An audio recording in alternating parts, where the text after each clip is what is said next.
Billy Von Franz. Okay, you got a new one in there. I didn't know that. That's pretty cool. We got Aurora PPG in the house. We got Eric Von Eric. What's up? Jim from Canada A. Will Fly, and Mr.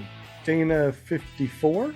Welcome everybody. We got a lot of people in the chat, so make sure you say hello to Will Fly from Will Fly PPG, because we're going to be giving away a lot of cool stuff today. Anyway, my name is Sean Simons, also known as PPG Grandpa. You can find me at ppggrandpa.com or iflyparamotors.com. Tonight is sponsored by Jim from Canada. He runs Care PP, that's Care Printing and Publishing, up in Canada, and he helps us make so many cool things, everything from decals to stickers to calendars. Jim, thank you so much for being on the show, buddy. Hey, you're very welcome. It's a pleasure to be here. Well, real quick, I see a QR code. I know that you give people discounts when they click that QR code. Tell us a little bit about your company and what you do. Sure, yeah, we can print pretty much anything you need. Mostly we've got a custom printing side as well as a do-it-yourself printing side of the company. So if you want something printed, you upload a file and hit print and it'll get all done for you and shipped out to you. If you need something done custom that is not on that list because it's relatively limited, then connect with me directly and we'll help you out. Awesome. And of course, don't forget to hit that QR code on Jim's background. He will hook you up with a discount. All you got to do is say, PPG Grandpa sent me, and he will hook you up. So thank you so much, Jim. We appreciate that, and we appreciate your maple syrup smelling money. All right. No laugh. All right. I guess I run that one into the ground. We also got Joshua Marsh. I was laughing inside. Sorry, I was drinking. I giggled. All right, giggle works, whatever. We got Joshua Marsh. He's going to help us out in the background. He's going to be putting up the videos while John, our guest, talks, and whatever relevant stuff comes up, he's going to be putting on the background. So Joshua, thank you very much for being here with us, buddy. You got any videos on your YouTube yet that we want to check out? Oh yeah, I just posted one yesterday doing a giveaway at 250 subscribers. So go subscribe. How do we get to that YouTube channel so we might win that? Joshua Marsh PPG. All right, we'll find you there. I guess I need your link so we can put the link down below too for people. All right. Thank you, Josh, for being in the house. We appreciate you, buddy. We also got our paramom, our Linda Anderson. She's the one that books people on the show, and she's got us booked up almost through Christmas. Holy smokes. Thank you very much, Linda, for being in the chat. I know, huh? Yeah, good to see you. I like your pom-poms. You've been doing pom-poms for almost 3 years, haven't you? I know. That's it. No, we would not be able to have the people on here that we do if it wasn't for you. If you want to get on the show, just go to paramomusa.com. It forwards over to her Facebook page. PM her and say, hey, I want to be on PPG Grandpa's Paramotor podcast, which is a little bit different than something that happens with her son on Thursday. What's up with your son on Thursday?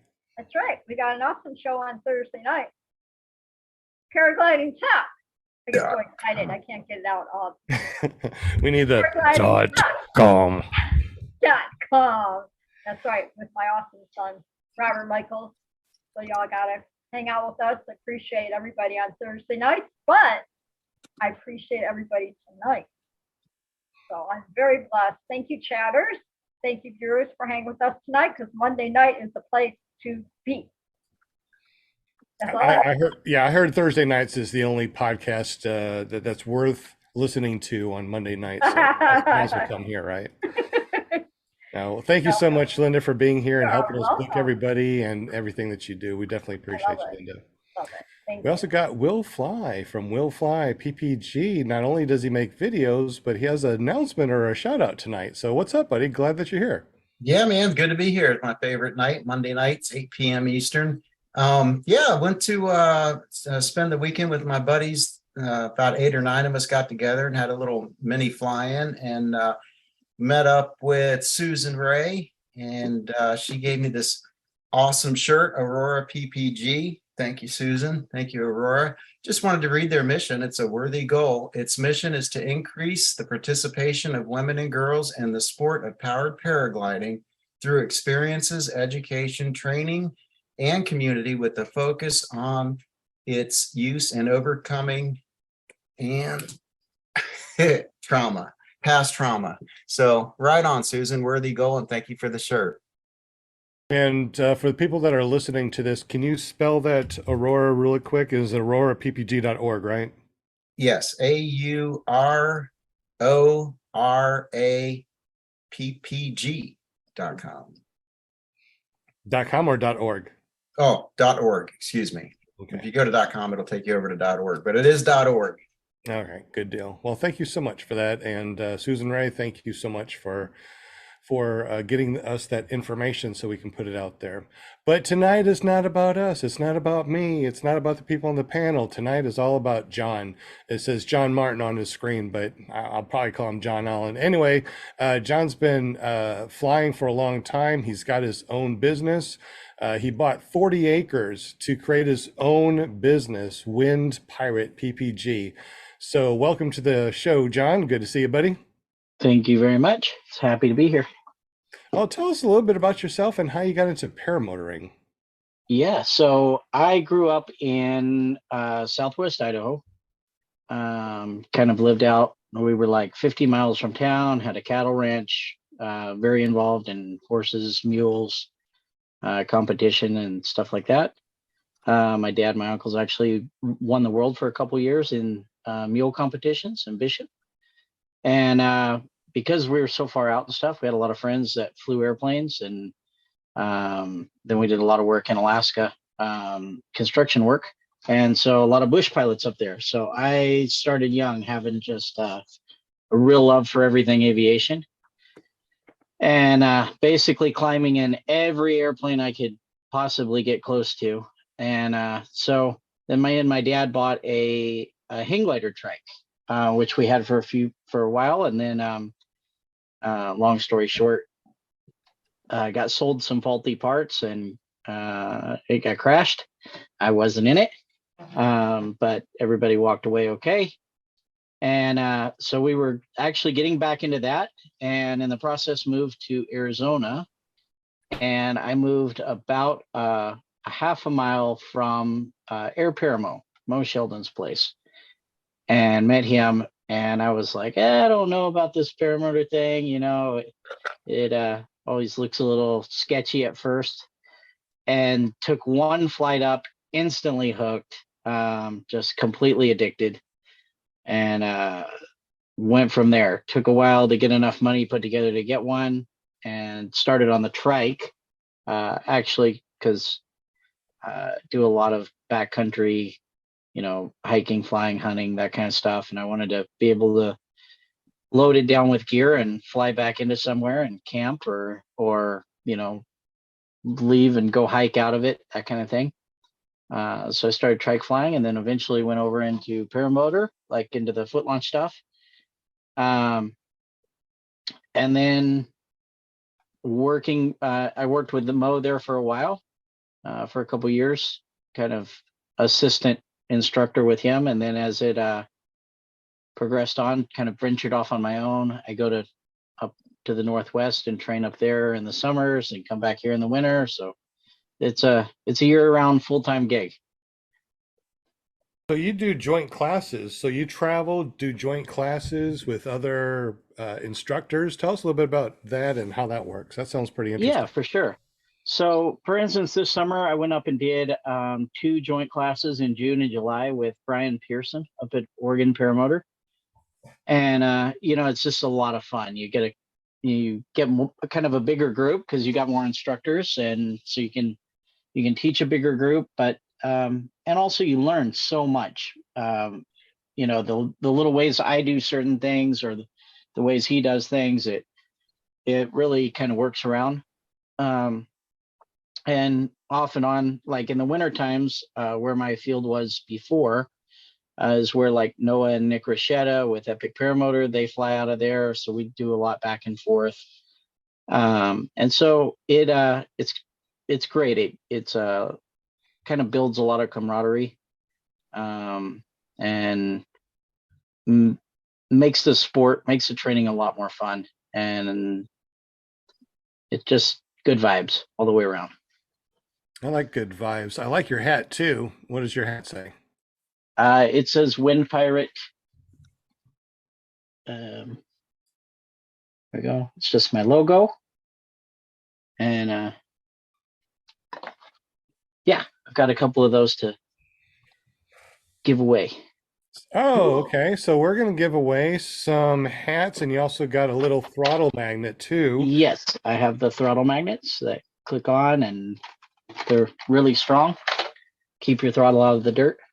Definitely like that. I put So, those on all good my stuff tonight. paramotors. Absolutely. So, everyone that's in the super chat, in case you don't know, get up with Will Fly, just at Will Fly, and tell him hello, that you want to be on the spinning wheel of winning things, because we're going to be giving away a lot of stuff. So make sure you say hi to Will Fly, the PPG guy. So, John, you do a lot of traveling, and you do the joint classes, which sounds really awesome. How about as far as fly-ins? Have you gone to any fly-ins? And I heard something about you did your first annual fly-in where you are? Yeah, so I've been involved actually the last several years with the Arizona Flying Circus. We kind of did all the dirt work there, helped do all the runway stuff, and kind of helping put that together. Last year, I made it to Salton Sea. A couple years ago, made it to the Endless Foot Drag. So a lot of those, a few of the bigger ones, and then some smaller ones up in Oregon and Idaho and stuff like that. And yeah, so we normally do a fly-in down here on a dry lake bed. Actually, I think that might be where that's at there on the video. But we do a fly-in on a dry lake bed here close, and this year we got so much rain that it got all flooded out. And so we contacted the Tombstone Airport of Tombstone, Arizona, and to see if we could maybe do a fly-in there. And they were ecstatic. They were so overwhelmingly helpful. Helped us put it together, and they have an event called Eldorado Days every October on the third week, and so we were able to schedule it at the same time as that. It's pretty cool. They do all kinds of gunfights and Western fashion show, and a lot of bands and groups and like the Indian drum groups and stuff come down, and so we were able to coincide it with that. And we had a fly-in pretty short notice because of the weather stuff, but it had a pretty good turnout, and the town came out huge. The mayor showed up, the vice mayor, a bunch of the town council, and they were like, "Hey, we want to make this an every year thing. What can we do to have this every year or maybe twice a year?" And so we talked to them, and we kind of made it happen. And so we're going to be having a fly-in there. It's outside of Tombstone, like 5 miles. Awesome flying. Basically from Tombstone all the way down south toward the border, and it's amazing country. It's all the so much history in it. It's the area where like the Apache Wars were with Geronimo and Cochise and all that. And you're just flying over the top of it. Tons of old ranches and mines and really cool stuff. And so yeah, we're going to be doing that every October and April, first week of April and the third week of October, and they would like to make it as big as we possibly can. So with them behind us, it should be a really cool event. That's really neat. So if people want to go to this fly-in next year, how do we get up with you to see where that's going to be and what time and all that fun stuff? Do we get up with you directly, or how does that work? So we'll be making a Facebook event, making a Facebook page for it and stuff. It's and of course posting up on the paramotor groups. It's pretty, I mean, this is a pretty new thing. This is like last week that this finally all came together. So we're working on it. But yeah, mostly through the Facebook stuff is how we'll reach out to everybody. It seems to be the best way to connect to the majority of people. I got a question for you. I haven't flown in the desert yet. So have you flown like, inwards where it's nice and green and not a desert? And what's the difference between desert flying and green flying? I'm only saying green because from Arkansas, the natural state, we got trees and green as far as the eye can see. Yeah. So what's the difference between green flying and desert flying? Yeah, so I've done a little bit of all of it. The desert flying thermals are a much bigger factor. Thermals are huge out here, especially as we get more into summer. They come on really powerful pretty early. So you got to be really, really, on point for for knowing what, watching for thermals, making sure you're not flying too late in the day. It's not very forgiving that way. On the flip side of that, you can land a lot of places in the desert. We're not dealing with trees, and you can really get down, fly down inside of sand washes, that kind of stuff. The low level flying in the desert is really, really cool. There are cactuses that are not very friendly, and it's not a great thing if you go down in them. I've got a buddy that he always tells everybody that he flies with a pistol just in case he goes down in a big batch of cactus. He can end it before he hits the ground. Oh my gosh. That must be really bad landing into Yeah, a it's not cactus. good. We had a friend in North Phoenix that actually ran into a patch of cholla, which they look really nice and soft and fluffy, and they're not. They're actually called jumping cactuses because Yeah. if you just barely brush them, they fall off and stick to you. And he had a motor out, got it fixed, and went to launch, and the wind had changed, and he ran right through the patch of it, fell down in it, and had Uh, like several hundred needles all stuck in his stomach and his thighs. And he said when he took his shirt off, it peeled off like Velcro. uh, Cactus has And never been my friend. I lived in Arizona 40 years, and I like, they hurt. yeah, Even yeah, the we baby kind of ones, try to get even rid the of them little everywhere we baby can. plants.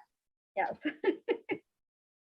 Yeah, they So hurt. you started triking originally before you even foot launch. So why did you start Yes. to trike first and then go into foot launch? So I was really interested, initially getting into it, of doing backcountry flying, and being able to load a lot of gear on, take off, go out in the desert, land, go hike, go camp, that kind of stuff. So the trike really appealed on that side because I can carry 100 pounds of gear and it's not that big of a deal, where I'm not having to run with it. And for some stuff like that, I still think I love the trike. And also when there's no wind, I absolutely love the trike. So everybody kind of laughs about it because if we go out to the field, they're like, "Hey, you gonna foot launch today?" And I'm like, no, I gotta run." so, so the trike makes it really easy for like crosswind, downwind landings, that kind of stuff. But it does take a lot of precision wing control. It's less forgiving in the fact that you can't just sidestep and run under the wing. True. And typically need a little bit, little bit more room or less rocky ground. You can actually do pretty close to what you can with a foot launch. But the main thing is they're a little harder to carry around than, you're not going to put it in the back of your Prius if you have one. Is that why you went from trike to foot launch? Was because of having to carry that big thing around? Yeah, that, and just kind of wanting to do all of it. Just I love the foot launch. I love the freedom of it. The ability to throw it in your car if you're going out for the weekend. It's not a huge thing. Really easy to move around. I have the Parajet Maverick Sport where for the school they're super nice. Where you put them all in the bag and stuff them in the front of the trailer. When you're doing the traveling classes, I can fit 4, 5 foot launches in the place of one trike. They don't take up near the room. And yeah, so still do a lot of trike stuff though. And then my dad also flies, and he flies a trike. Yeah, So we fly together all the time. I love the trike. I have to admit that, trikes are really good, especially when you go to a fly-in. People just don't realize that if you have a trike at a fly-in, you sit down and you just, trike yourself over to the other side of the field where nobody is, lay out, go launch, go fly around, then land in that same area, and then just trike yourself back to where your campsite is. I mean, there's no humping this thing around, 70 pounds plus your wing. It's a lot of weight to walk across the field. So you might want to Yeah, think you about, just pick up your wing and stuff it in your lap and drive around with it. yeah, absolutely. And there's bolt on, and then you have the do you have any bolt on like retractor trikes and stuff like that? Or are you Um, talking about an actual trike itself? yeah, so typically I do the larger, heavier duty trikes. Like I have the HS Condor, I have the Air Paramo Grasshopper, those type of trikes. Just because, like I said, the backcountry stuff, they're a lot more rugged, they're tough. You got a good roll bar. I have flown the smaller, the bolt-on trikes, and actually, I was in the last year after Salton Sea when Parajet put out their like E-Flyer. They put me in the video for it because I flew the Parajet Maverick trike around, and I absolutely loved it. But I find typically on a lot of the small, kind of homemade trikes, they put too short of a wheelbase on them, and it makes them really tippy, like a three-wheeler. Yeah. And so if you get a good wide wheelbase, you get a good solid cage, then they're great. But yeah, most of the time the bigger trikes, and then I use trikes for all of my tandem flights for the school because it's just so much easier to not get somebody hurt. Yeah. You don't have to carry them if they don't run far enough. You don't face plant on them if they decide to set down, 10 feet after you start. So all they have to do is just sit there and not do anything. So I really like it for that. That's awesome. Let's see. Panel, any questions in the super chat that we need to ask John? Yeah, there's a couple there. Bill H was asking, he wants to know if it's dusty over there. I think he was referring to the fly-in. So at the fly-in, no. Well, they have some dirt area. They're working on grass and spots, and then they have a pretty good size paved tarmac along with the runway. But in general, the flying in the state on the whole is, yes, very dusty. It's one of the reasons why I bought 40 acres just out of St. David, and we got good water. And you're just going through random pictures on Instagram, but we've got good water, and so I've got grass, which not a big deal to you people in Arkansas, but for out here it's huge. So I've got about a 6-acre field, 4 acres of it in very nice grass. So your wing stays nice and clean, and it's pretty cool compared to, I mean, I'm used to flying where a lot of times people look at the wings from out here, if they're from back east, when they come out to the circus and stuff, and they're like, oh man, that wing's really old, and it'll have 10 hours on it, but it gets so dirty. Oh, So my wings look newer now than since I moved. So So do you have hookups there as well for RVs? Working on it. I don't have any hookups right now. We have dry camping. I have a dump. I've got water, and eventually want to put in a few hookups. Not a huge amount, but yeah, I've got spots for RVs, and the field. We're in the process of making the hangar, so that's I've had a lot of questions lately through Facebook and stuff like that because with the Wind Pirate thing, I make kind of what started actually the whole Wind Pirate thing was I started making custom covers, heavy duty covers. I tried to get a cover for my paramotor, and everything I could find was really lightweight, that kind of that space blanket stuff. And so we basically, my dad had a saddle shop, so I have commercial sewing machines.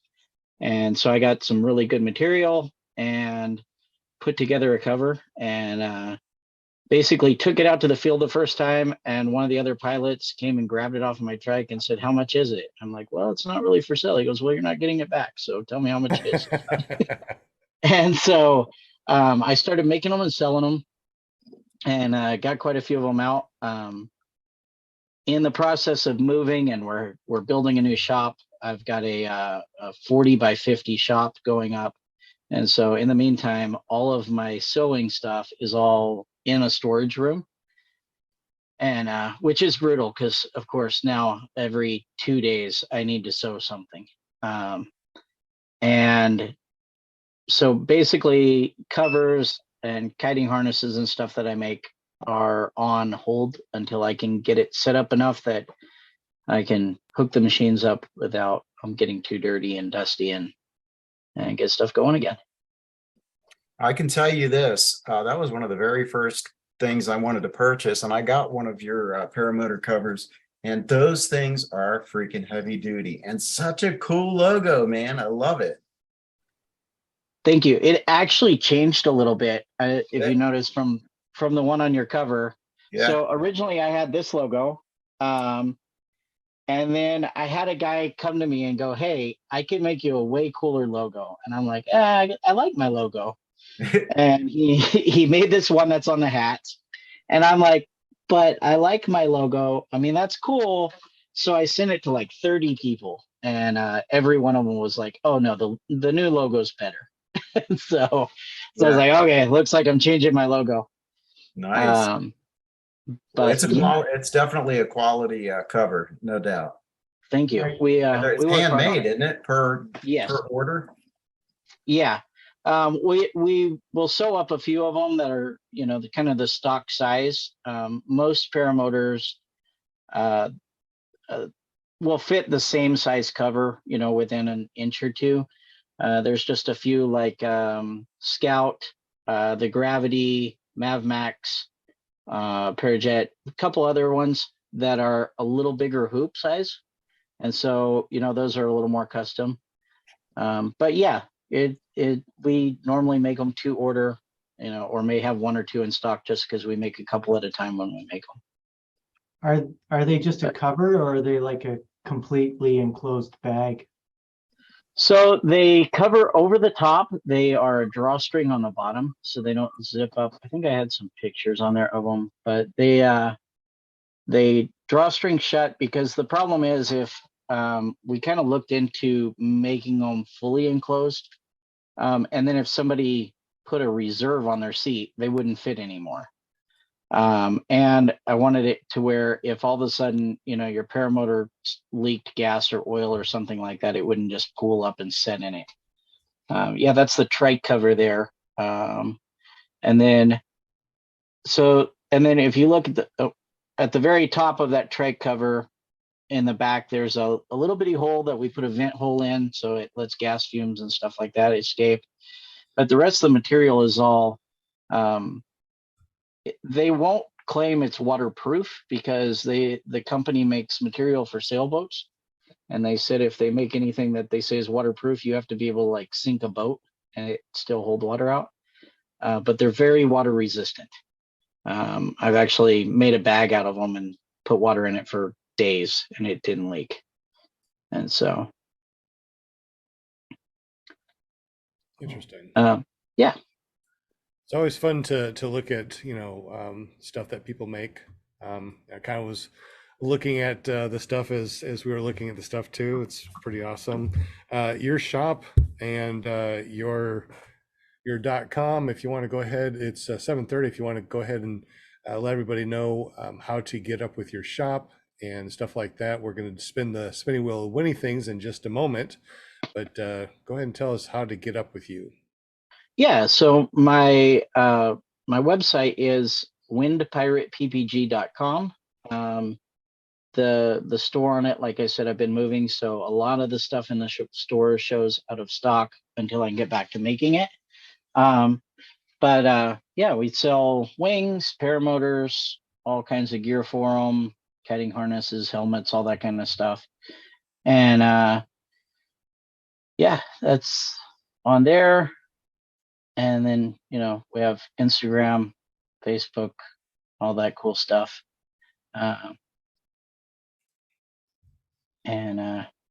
all your yeah, links are down below too, just in case people want to check you out. You can also go to paramotorguest.com and we'll actually bring up a page to show all about him and his links. So make sure you check out paramotorguest.com. We're going to be giving away a bunch of stuff tonight. So did you want to give away your hat and throttle magnet now, or do you want to wait till 8? It doesn't matter to me, whenever you want to do it. Okay. So, well, let's go ahead and give it away. Show us what you got. Okay. And so people can choose whichever one. I've got black, and then I've got a black with red. It's got the red stitching on the front there. That's obviously a sticker. And then it's got the Wind Pirate logo. They're nice. They're comfortable hats, all black. And then I've got the throttle magnets. They're the blue anodized 7-pound magnets. It's great for sticking your throttle and to your cage, or you can put it on the back of your wing and attach your chase cam to it. So if it hooks in a tree, it doesn't rip your wing. Good. Awesome. So we're going to give away one hat and one magnet throttle cable tonight, and then another hat and throttle magnet cable next Monday. So Will Fly, do you have the spinning wheel of Winnie Things up? I do. Just have to make a couple of more additions and we're ready to go. Okay. Since you got all their names that are on there and you don't have to go through the super chat like I would have to, would you like to say hello to everybody in the super chat? Yeah, sure. And it gives them a chance to tell me if I've missed anybody. So starting at the top, we got Aurora PPG, Avery Flies, Bill H, Bonnie Silly Bon Franz, Brian Franz, CT Fly, Deweese Milstead, Eric Owens. What's up, Eric? Eric Von Eric, 555, Flying Flamingo, Goldie Teal, James, John Wayne, JP Tulo. Gosh, I lost people. Matt Sloper, Michael Jasper, Phil Huker, Scott Milner, Scuba, Tony Marzano. Tony, I got you in here twice. Sorry, I got to remove one of you. William Garland, Yankee Paramotor, The Dro, and Mike Thompson. Hopefully I didn't forget anyone there. Yay. Tommy Sutherland, I'm going to add you, buddy, just so you're right. Did you see Avery Flies popped up and says Awesome that chatters. he wants to be on here? Did you get Avery? I got Avery. Yep. Okay. And Scuba? Scuba, we have Scuba. All right. I'm kind of going up there too. I think that we got everybody. The Van Lander. What's up, man? Right. Thanks, chatters. We got lots of people in the house. We Good got luck to y'all. 37 people watching and 12 likes. Come on, guys. Punch that thumbs up for us. That really Yeah, helps our come on. metrics a little You bit. punch the thumbs up once if you like us, and if you don't like us, you punch the thumbs down twice. That's what I've heard. Yep, that is true. People are like, why twice? Because you click it down and then you click it again, it goes away. That's why. So we are going to be giving away the hat from Wind Pirate, windpiratepbg.com.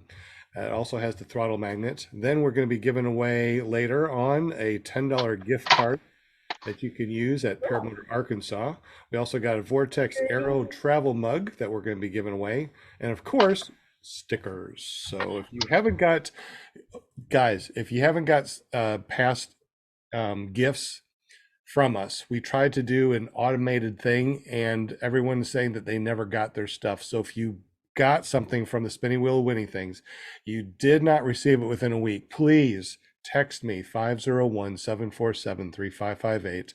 Let me know that you didn't get it, and we are going to figure out what happened, and we're going to get it to you. All right, Will Fly, are we ready? Yeah, can I say one thing about that, Sean?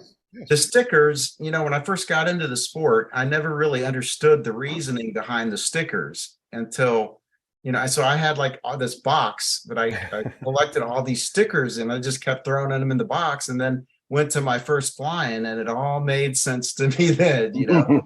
So whether you're going to put it on your trailer, on your car, or on a board or whatever, yeah, man, just have something where you can proudly, display the stickers. It's a lot of fun too, going around collecting them.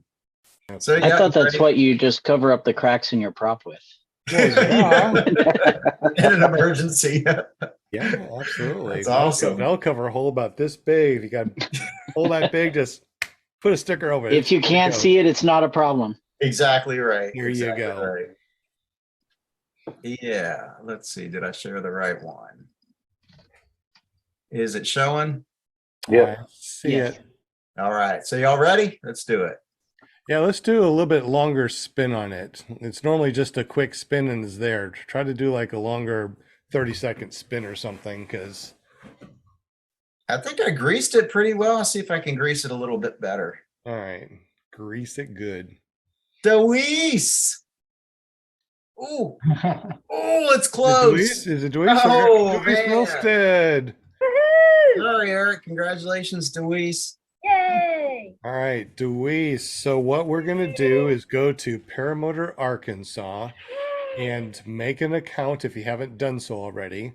And I will get up with you through there and get you over to John so he can send you out that hat and that throttle magnet. Yeah, let us know, red or black too. Very All right. cool. Well, thank you. Congratulations, Dewey. So right on. you guys don't go anywhere. We're still got a lot of stuff that we're going to give away. So we're going to give away at about 8 o'clock when we go to our after show. We're going to give away some more stuff. Are we All done right. with the Sunny Wheelie now? Just for this moment, don't delete it. Okay. Please don't delete it. All right. Hey, Good James had question. another question too. Okay. He wants to know, John, do you offer rentals for people who travel out west? Yeah, at times I do have school equipment that I can rent. I obviously I kind of filter that pretty heavily. Sure.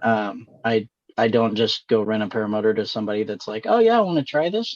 So, if it, but yeah, we do work out some of that. If people are traveling in, we can do some rentals if they are already pilots and willing to sign a rental agreement in case they completely demolish everything. Yeah. So, Do you ever take people on flights across the border? Is that allowed? it pays much better if you take small packages of sugar across the border. So we do from time to time get people that come to us and ask us, if we could take them to look for some stuff their friends lost, that kind of stuff. And we're not too into that, but it's not far. And actually, surprisingly, I always was like, oh yeah, you'd probably fly under the radar. And then I trained some guys that were military, and they were like, actually, you show up pretty huge. They just most of the time discredit it because you're going so slow. So if you were considering flying across the border, just something to keep in mind. It's probably not a good idea. Yeah, it doesn't sound like a good idea. Yeah, they don't need to fly right now. There's plenty of them coming through. It's pretty open around here. Well, it's open at the border. They arrest a lot of them around where I'm at. So it's very active. Interesting. So do you do a lot of cross-country triking and flying with groups of friends or anything like that? Yeah, we do. So we were putting on monthly before I moved here, I was up in Maricopa, just south of Phoenix. And every month on Saturday, we would do a breakfast flight. So everybody would come out, you fly about 15 miles away. There's a restaurant out there on a golf course. They would let us all land, pile all our stuff in the backyard and go eat and then go back. But yeah, we do quite a bit of cross country stuff, just exploring, There's some really cool areas that you can go fly over and then, run a chase car and pick up to. And so it's a blast. Sometimes we, especially with the trike, I will carry a couple gallons of gas in the front seat for all the foot launch guys that have like that little 3-gallon air conception bag or whatever, because they can't carry enough fuel. And then we land and refill them all up and then take off again. That's cool. How many people usually go out and cross country with you? So typically, 6 to 8, something like that. We've had it on the breakfast flights. We've had it all the way up to, I think 18 or 20 was the most we ever had. Wow. But yeah, it's a blast. It really kind of keeps people in the local community. So, which is kind of the goal. The more people that you keep flying together, typically I've seen the fallout rate of people kind of giving up on the sport is usually because they end up flying alone. And, then it becomes a hassle to go do stuff by yourself. But if you can do stuff where people are involved in the community, then, yeah, it keeps a lot more people flying. It's a lot of fun. That's very interesting, and I agree with you. It's like a lot of people that I flew with back in the day, they don't fly anymore. They either gave it all up or they fly so sporadically, I don't even know that they're out anymore. So it's really nice that you got a community full of people that you're able to get people out and go fly and keep people in the sport. Yeah, it helps really good. The other thing that we have around here is we've been able to be involved in some search and rescue stuff, which is really cool. So we have had a couple cases with flash floods, that kind of stuff, where guys have been able to go and look. We had one case where an elderly gentleman got his car stuck and then tried to walk home across the desert in the summertime. Oh my goodness. And so they took a helicopter and a airplane and 65 people, and they searched for 7 days. And then they couldn't find him and they gave up. The sheriff's department gave up with the helicopter, finally opened the airspace for us. And the family had asked us to come out. And we took 6 pilots. We actually took our breakfast flight and hijacked it to go do this. But we took 6 pilots and we went for 3 hours and we found him, which it was a recovery. It had been, I think 9 days since he had first went missing. But the family was overjoyed. It was awesome to be able to help. And it kind of just it spotlighted how effective that we can be for that type of thing. Obviously if wind conditions are right and everything. But too bad you weren't able to get up there with the rest of the rescue. Yeah. Early on would have been better, but there was, it was one of those things where they didn't even know where to start looking at the beginning. So it was I think they were 3 days in before they even found his car. So. Well, glad that you're able to help out. That's what it's all about. Yeah, really helps. I think that we got some more questions in the super chat. Yeah, Jim. Yeah, Mad Sloper was wondering what's the best time of year to come fly Tombstone? So pretty much any time after September, all the way up until about the end of May. So at the start of June, our monsoon season starts and the weather gets a little bit crazy. You may have a nice morning, but an hour later, you'll have these giant rolling thunderstorms coming through and huge windstorms. And so June, July, August, September can be not the best for flying, especially in the evenings. You can still have some pretty decent morning flights, but evenings are completely out. But from from about the end of September on, I would say we probably have 4 to 5 days a week that are flyable. And yeah, and it like right now we're having a little bit of wind because of the there's a hurricane off of the coast or something like that. But generally, yeah, morning flights, it's pretty much dead calm, 2 miles an hour winds.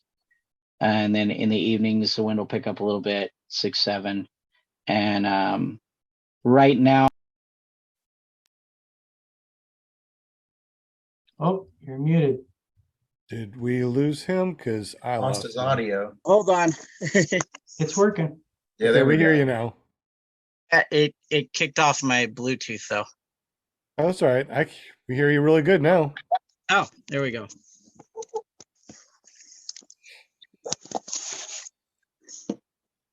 Okay, am I back? All right. Okay, now I can hear you. No echo. But yeah, in the winter, like right now, it's typically about 70 degrees in the daytime, and then about 50 at night for most of the winter. And then it'll drop down. We drop down to about 28 at night is the coldest we pretty much ever get. And then it'll be back up, 55 degrees in, January in the daytime. So Have you done much flying out back east? Some, not a whole lot. What's the big difference? Have you noticed between the two? Anything stick out? Yeah. So, for instance, like endless foot dragon stuff, a lot of the back east stuff is, well, most of the time the altitude was way lower, so that made things easier. But man, we have landing options like everywhere, and you get back there and it's just like miles of trees. And you're like, oh crap! If I go down, it's going to be tree nasty. do you want to land in? Yeah. So here, I mean, there's almost always somewhere to land. So it possibly makes some bad habits because I typically fly about 6 feet off the ground. And we can see the power lines way better here because if you see a tree, it's probably a power pole. So Interesting. Yeah. What's the coldest that you've flown? I know that it gets cold at night, so what's the coldest you've ever flown? I've flown down in the 20s. Yeah, I think people are crazy that can fly colder than that. My fingers freeze. If it gets down below like 45, my fingers are just falling off. So Well, that's because you have dry heat and dry cold, right? yeah, well, and we're like you climatize to it so much. I soloed a student at sunset a couple years ago, and it was 106 degrees. And and so yeah, so now that was when I lived up by Phoenix. It's quite a bit cooler down where I am. And but you climatize so much to it. Even coming from Idaho, it you would through the winter it's like 30 degrees, it's nice, 35, 40 degrees. And then living down here, I don't even like I have to go in storage to find my coats. And then when I do go anywhere else, I freeze if it's like everybody else is running around in t-shirts and I'm in a coat. And so you definitely adapt to it. I hear you. Hey, Josh, can you go back a couple to where you could see the trike on the back of the airplane? I'm sorry, not airplane, the car. There it is. So this is a trike on the back of a car. How does that work? It's just a hitch carrier. Comes it's just a bar that goes in the hitch. Normally without the cover you can see it, but it comes out kind of in a T shape, and then one bar goes to each axle right by the tire, and then the other bar comes straight out and attaches around the frame up close to the front tire. Okay. And then the two straps that you see there just stabilize the whole thing. Okay. And guys will get really creative. Like for instance, this one, I custom made the cover with a Velcro slot. Because if you look right at the front of the trike, he has a set of taillights that are he mounted there. Well, he had it where he could attach it when he had it on the cover. Okay. So I had a slot put in the cover to make that kind of work. That is really cool.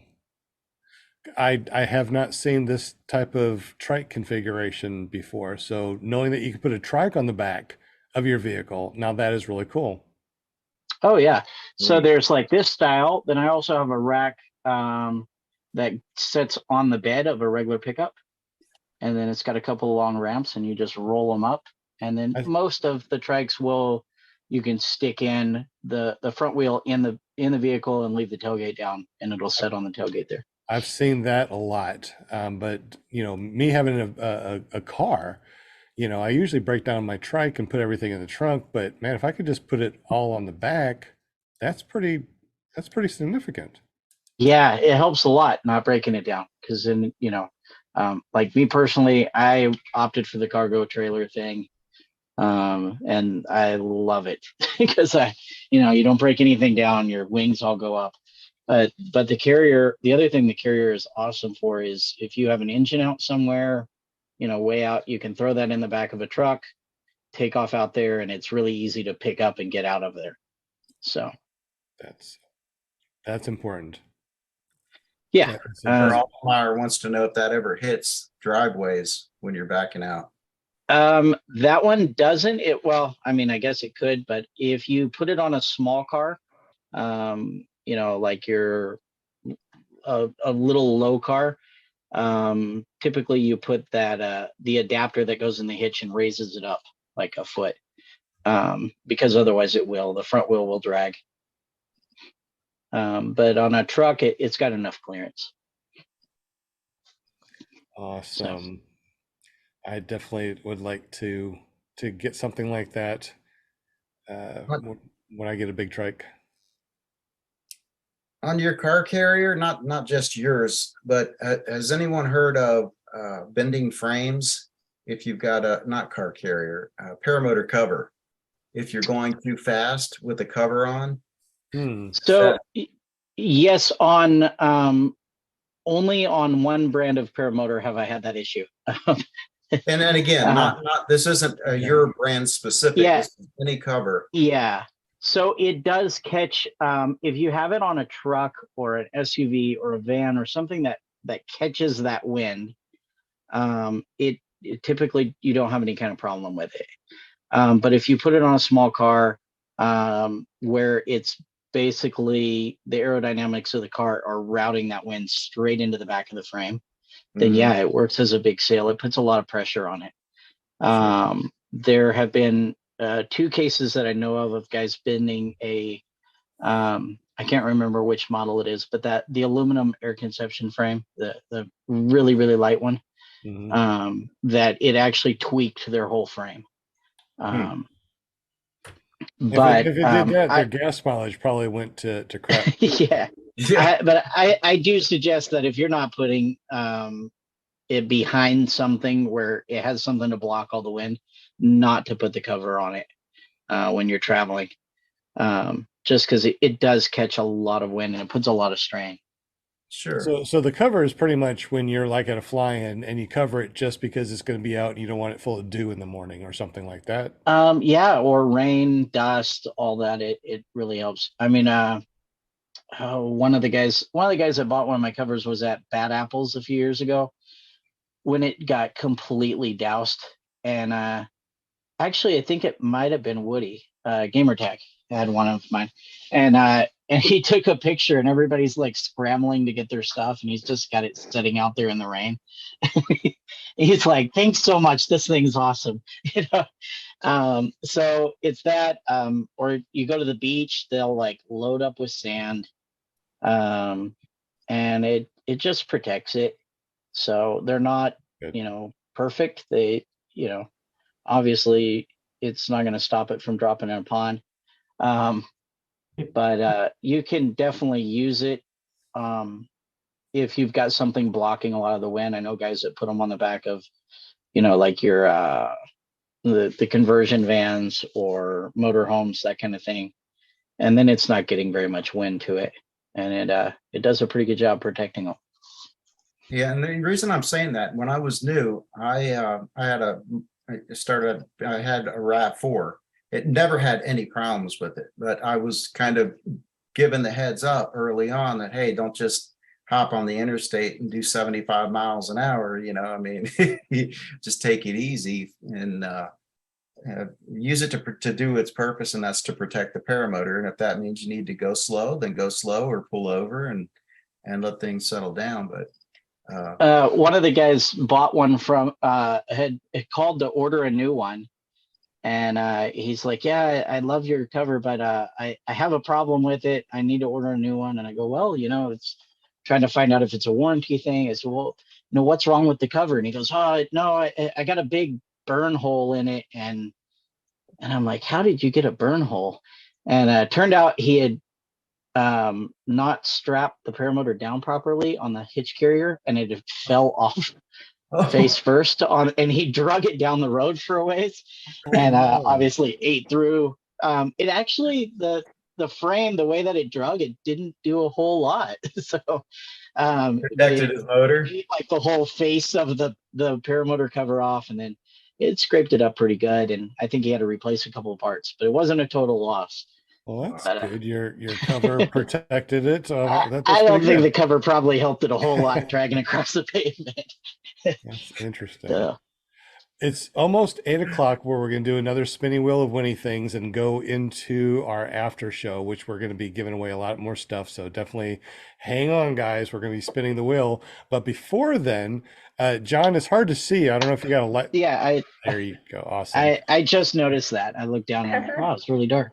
So one of the things that you're doing also is you're running for the secretary of the USPPA, correct? Yes, that is correct.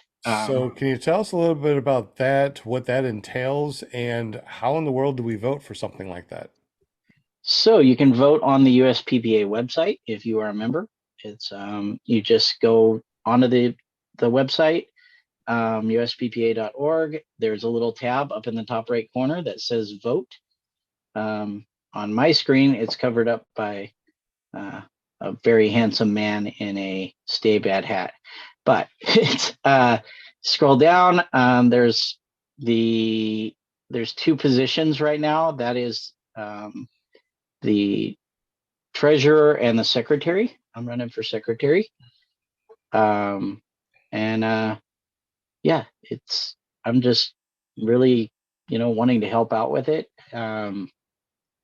Noah and the crew that's there, Alexis and stuff, they're doing a very great job building it and making it much more user friendly, even for instructors. The new way they're doing testing and stuff is really great.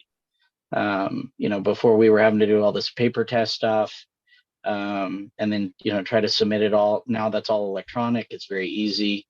Nice. And it creates a good standardized system for training. They're doing a lot of training aids, that kind of stuff, and I just want to be involved in helping the community to grow and to get to a place. I think eventually the government's probably going to regulate us similar to how they did with the sport pilot license thing. It may be a ways down the road, but I think the more we can kind of self-regulate and not to try to take the fun out of things, but to be responsible with it and make sure that the new pilots coming up do have a good knowledge of airspace and where we can fly and where we can't fly in Part 103 and that kind of stuff. The longer we push out the restrictions on it, and the more freedom we have. And I that's kind of the goal of the USPPA. I've spent a lot of time talking with the people in charge there of, kind of what they're looking forward to. And that's to basically make the new groups coming up to be more knowledgeable than we were coming into it. And to make that, easier to understand. Everything from airspace to weather to, not ground starting your motor. The For instance, like I learned from Mo Sheldon, and he started in '96, I think, and there's only a few pilots around that are still there that were flying when he started. And if you look at videos and stuff from that time, everybody was ground starting. There was a good percentage of people with water deaths because they didn't have flotation out. They didn't have good practices as far as flying around water. I mean, combined with the fact that the wings and the motors were pretty terrible. Torque was horrible, and that's all improved. But as the gear improves, the more we can improve training and making sure people have the right information going into it. I think the better off the sport will be moving forward. What was that about the sports pilot things that the FAA got involved with that you think we Yeah, might so what for like happened? your hang glider trikes, all of your other ultralights that are not Part 103, that used to be a very, I mean, ultralights were pretty much you get it and go, and it got huge during the late '80s, early '90s, and then they started having a lot of people crashing, a lot of public stuff, big problems, and that caused regulation to step in, and to where we not if you're going to fly your power parachutes, your basically over anything over 254 pounds, you have to have a sport pilot license. And so I think eventually, as the sport grows, there will be some type of regulation that's going to try to control that. All it takes is one idiot deciding to land on the White House lawn or something, and the backlash from it's going to cause stuff. I hope that's a long ways in the future, but I think the more that we self-regulate, the better it is, to a degree. I mean, obviously, I'm not for like, oh, let's police the world out here. The thing I love the most about paramotor is the freedom to it.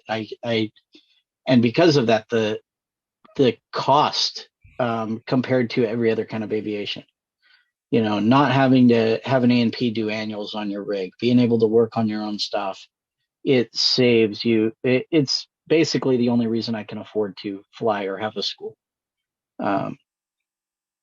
And so I would like to maintain that as long as we possibly can. The idea of, I see people go fly over the pyramids or Iceland or here I can go, fly around areas where Geronimo lived. It's so incredible. I can fly through the canyons there, and on the whole, completely free, like not totally unregulated. I could drop down and skim above the water, dangerous as it may be. And I don't want to see that go. I think the USPPA is trying very hard to establish good enough training methods and standards to make that go out longer. I know that there have been, there's always people that would like to see it become more and more regulated, that kind of look at that opinion of, I kind of look at things as I come from rodeo, and every rodeo I've ever been to has had an ambulance parked outside the gate, sometimes two, and a lot of times they were used by the end of the night. And some people see that as completely, idiotic. Why would you want to take these risks? You shouldn't be allowed to. Strapping yourself to a couple 1,000-pound bull is, if you're using common sense, pretty dumb. I wouldn't do it. But it's also a lot of fun. It's So fun to watch. it's fun to watch. Fun to watch because I'm not going to do it. Rodeo? Yeah, it's one of the kind of funny things coming into the paramotor stuff and fly-ins. And I actually had a conversation with Carson at Endless Foot Drag, because he kind of comes from horses and that lifestyle. And he's like, like everybody's very, and you should be to some degree, but like so safety conscious that they're like, you can't do anything. And he's like, man, I can't even get hurt doing this. This thing's going way too slow. And and it is a good point. I mean, you come from motocross and stuff like that, and you're doing 80 and not 25. And so I have a lot of people that are like, well, on my trike, I don't have, you get into the whole argument of it. I don't have a reserve on my trike. It's not that I think reserves are bad. It's just that I normally have to climb to clear barbed wire fences or power lines. And so a reserve is pretty much something I can throw at a tree in front of me and hope it softens the landing a little bit. I very, very, very rarely fly over, 200 feet. Well, when it comes to reserve, it's just like anything else in our sport. It's risk versus reward. You don't have to have a reserve. You don't have to have flotation. There's a lot of things that we don't have to have. So, I mean, if you don't want to, you don't have to explain yourself. If you don't fly with a reserve, you don't. But if you end up at 200 feet and that canopy or your A-line snap for some reason, you got plenty of time to throw a reserve and land safely. So, oh yeah. And I, I'm very much, if you are going to be, especially if you're going to be doing any kind of, aerobatics or flying, mountain flying during the middle of the day, absolutely carry a reserve. It's crazy not to. A front mount, you can front mount Yeah. that on anything. You can put it on your trike. You can put it on a foot launch. You go to free flying, you can put it, use it for free flying. So I got one that I use for everything, and it's very, very convenient. Yeah. It is 7 after 8, so we're going to be rolling into our after show. We do got the spinny wheel of Winnie Things that people are like, come on, guys, hurry up with the spinny wheel of Winnie Things. Will Fly, we got we got everybody in the spinny wheel of Winnie Things to spin, I hope. You're And muted, Will. you're muted. We also got only 25 likes. We got 40 something people watching. So make sure you smash that thumbs up if you would, please. That definitely helps our metrics. Yeah, I missed one on the first spin, so I don't know if I should add his name twice. Mr. Dana, I'm very sorry. Uh-oh. Oh, that happened. No, that's why we say make sure you tag Will and say hi so we can see. He did. It was my bad. My Is bad. Will's bad? Oh no, Add him not twice. Will's bad. All right. Well, yeah. So I added him twice just to make up. Okay. You want to spin now, or you want to wait? What do you Well, want? let's go ahead and spin now and spin at 8:30, and then we'll. I think that will be the last of our spins. So let's go ahead and spin for a Vortex Aero awesome mug. It's a travel mug. Not only does it have 1, 2, 3, 4 pieces, you can drink your coffee out of it, and it has a top part that you can actually put on the top too, and an anti-skid mug that you can take on and off depending on your car or your flying situation. Because hey, you can actually take this flying. I'm gonna have to take this flying with some hot coffee up there. Actually, I just got one of those the day before yesterday. It's pretty cool. I like it. They are really, really solid. They're not like a cheap thing that you most of the time you think, okay, I'm going to get something free, so it's cheap. This is, I would spend $30 on it, without even, blinking an eye. It's like, that's $30 worth right there. Especially with the way that the price has gone up. Yeah, it's definitely $30 now. Anyway, if you haven't done so already, go to paramotorarkansas.com, make yourself a account. There you go, that big word. Yeah, account. Make yourself an account, and we're going to be giving away really awesome gift cards and other things on that site. So make sure that you have an account, because sporadically we go through the new accounts and we just send off new gift cards. So if you are on there, you might get a free gift card. So make sure you sign up and get a gift card. And this is what we're going to give away right now. We're going to give away a $10 gift card, and we're going to be adding in a lot of stuff to this site. It just went live on the paramotorarkansas.com today. We've been beta testing it for a while, but yeah, this is going to be really good. We're going to have all sorts of cool stuff. So $10 gift card to paramotorarkansas.com. All right. and Vortex Arrow travel mug. What should we do first? Oh, that's a good question. How about this? When you win on the first round, you pick $10 gift card or a Vortex Arrow travel mug. Can I spend the $10 gift card for anything? Anything. Really? That's a tough choice because I like that cup too. I thought you said you already got a cup. I did. I like it. You want another one. Yeah. All right. Oh man. All right. So I'm gonna add David Rainey, and that'll be wheel closed Okay. until the next spin. Is that okay? That sounds good. All right, And David. You're the whoever boss of wins, the wheel. whoever Yeah, wins, unlucky, David. whoever wins this one, you get to pick I did grease it really well. a travel mug or a gift You're card. good. Yep. And if Here you we want go. to, and if you want to hold on to that gift card, we're going to be doing some really good Black Friday deals too in the future. That's cool. Well, you really did grease it, didn't you? I told you, man. That's good. I like it when it's greased. Looks good. Looks good. Good job. And definitely want to thank Will Fly. He puts a lot of time in the background and makes the spinny wheel of winny things a reality. Michael Jasper, Okay. Yeah, man. Welcome. you are a winner. So Congratulations. let us know, Michael, do you want a Hey, travel mug congratulations, or Michael. a gift card? And if you don't answer in the next 60 seconds, we assume that you don't want it and we'll spin it again.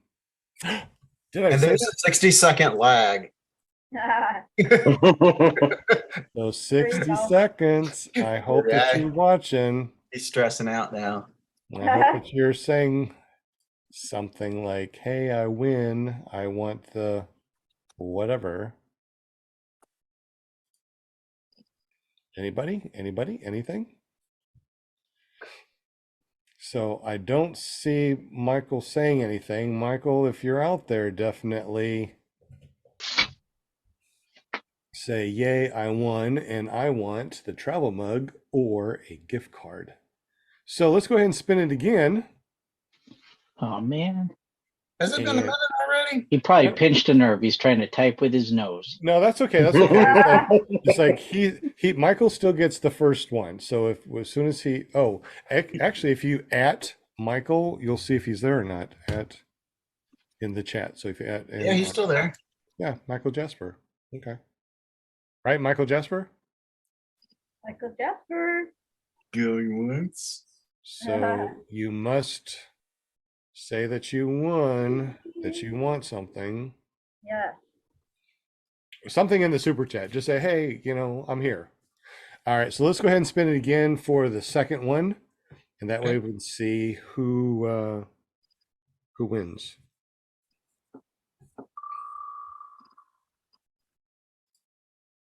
So Michael will have the first pick. And whoever wins on this one Whammies.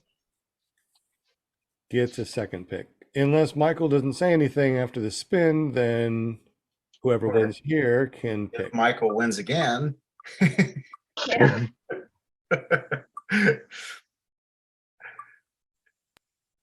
Oh man. What?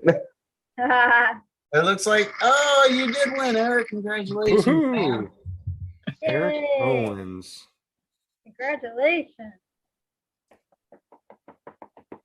I And the don't think crowd, I don't think that Michael is with us anymore. Michael, are you not with us anymore? Well, Michael, if He's there, If- but he's not. Michael, don't worry. We will send you something out. Just text me 501-747-3558. We'll get you something, so don't worry about that. So, Eric Owens, now you get to pick. Do you want a travel mug or a $10 gift card? And let's go ahead and spin again because there's two things that we're going to give away. A $10 gift card or the Vortex Arrow travel mug. Right. Brought to you today by vortexarrow.com. So excited. Yeah, he was definitely nice enough to give us a bunch of them to give away. So we definitely thank Vortex Arrow, Todd Scott. Thanks, Joshua, for being the video man tonight. Oh yeah, of course. Appreciate you. Oh, it's gonna be tight. Uh, Let's see. Cool. Brian Franz. All right. Congratulations, Brian. All right, guys. Eric, Brian, Michael. What was Michael's last name? Or on his thing? Michael what? It was Michael Jasper. Jasper. So Michael Jasper, Eric Owens, Brian Franz, go to paramotorarkansas.com, create an account, and that's how we will get you your stuff. So anybody in the did they say anything in the super chat yet? Eric, Brian, or Michael? Yeah, Eric. I know you're there, man. I know you can hear me. Eric. What do you want? Do you want the cup or do you want the $10 gift card from Paramotor, Arkansas? Okay. So Eric gets the first choice of travel mug or gift card, and then Brian gets whatever's next. But I already see Brian said something in there. Can I have the mug, please? Well, if Eric says he wants the gift card, then you get the mug. Eric, it's up to you, bud. What do you want? So it's like box number 1 Hey, or do we box want number 2. to give away another $10 gift card for fun? I like to give away $10 gift cards. Now, right now, the shop is not full of awesome stuff. So hold on to that gift card, because when we start putting out throttles, harnesses, helmets, and all that other stuff. Very cool. Eric Owens. Sorry, I took a phone call and I wasn't live. Okay, Eric, what do you want? You want the travel mug? Had to fast forward. Okay, just let us know, travel mug or gift card. And that way Brian will get whatever's left. Actually, let's go ahead and spin again for another $10 gift card for somebody else while we're trying to figure out what Eric wants. That's mighty nice of you, Sean. I know, this is so fun. Also, if you are listening to this and it's not live, do me a favor, go to paramotorarkansas.com, create an account, text me 501-747-3558. Say that you were not here live, you're on the Memorex, you heard it, you texted me, you made the account. Oh, Luis. Oh, again, What? 2-time winner. Yeah, look at Mr. Dana. I'm sorry, man. You almost had it, dude. Congratulations, Luis. Maybe Luis play the wins lottery or again. something. Eric said he'd take the $10 gift card. Okay. Eric said what?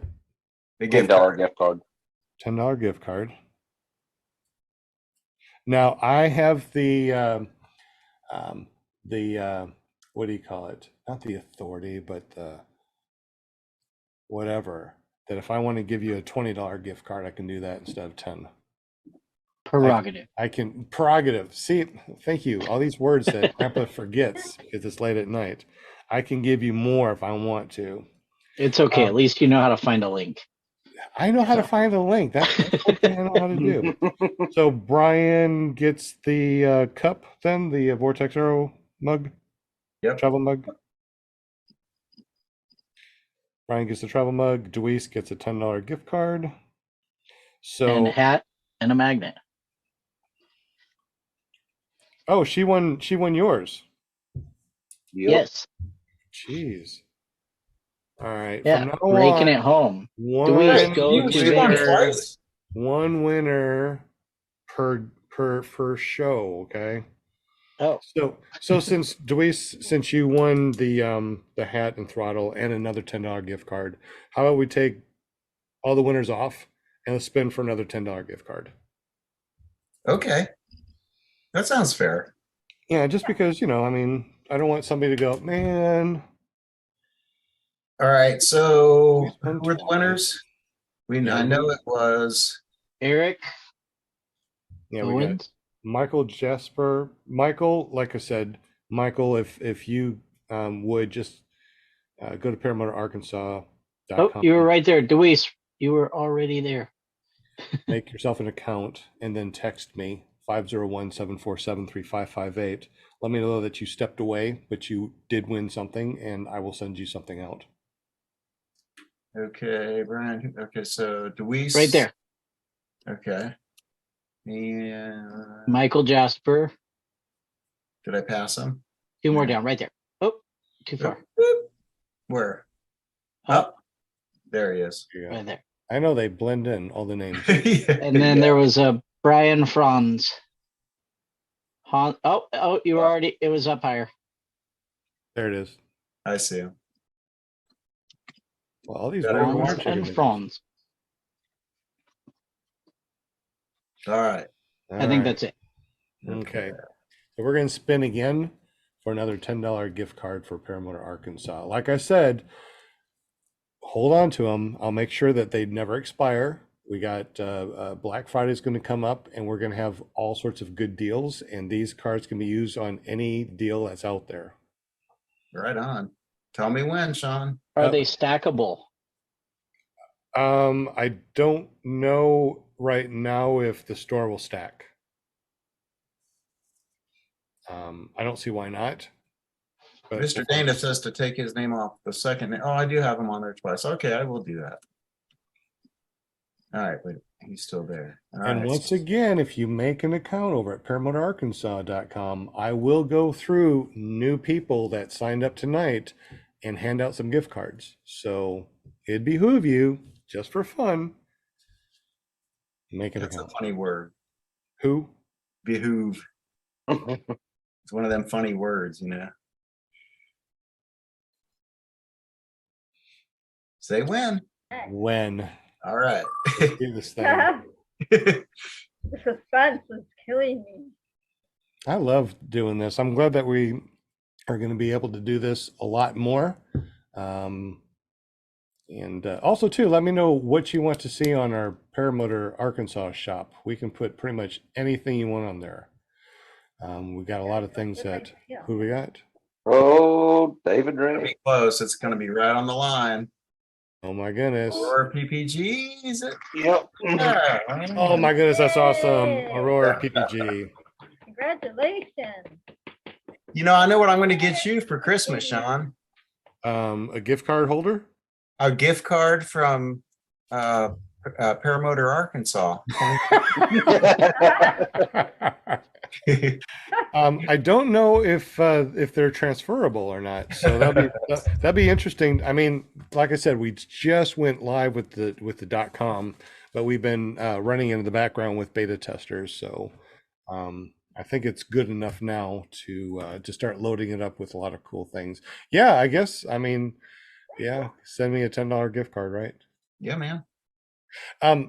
If they are transferable, and I'll find out here in a little bit once I check them out, mail them out to your friends if you don't want them, or a student that you know that might need something. You know, we'll try to hook everybody up. All right, so it is 8:23. This is officially the after show. We gave away a bunch of stuff.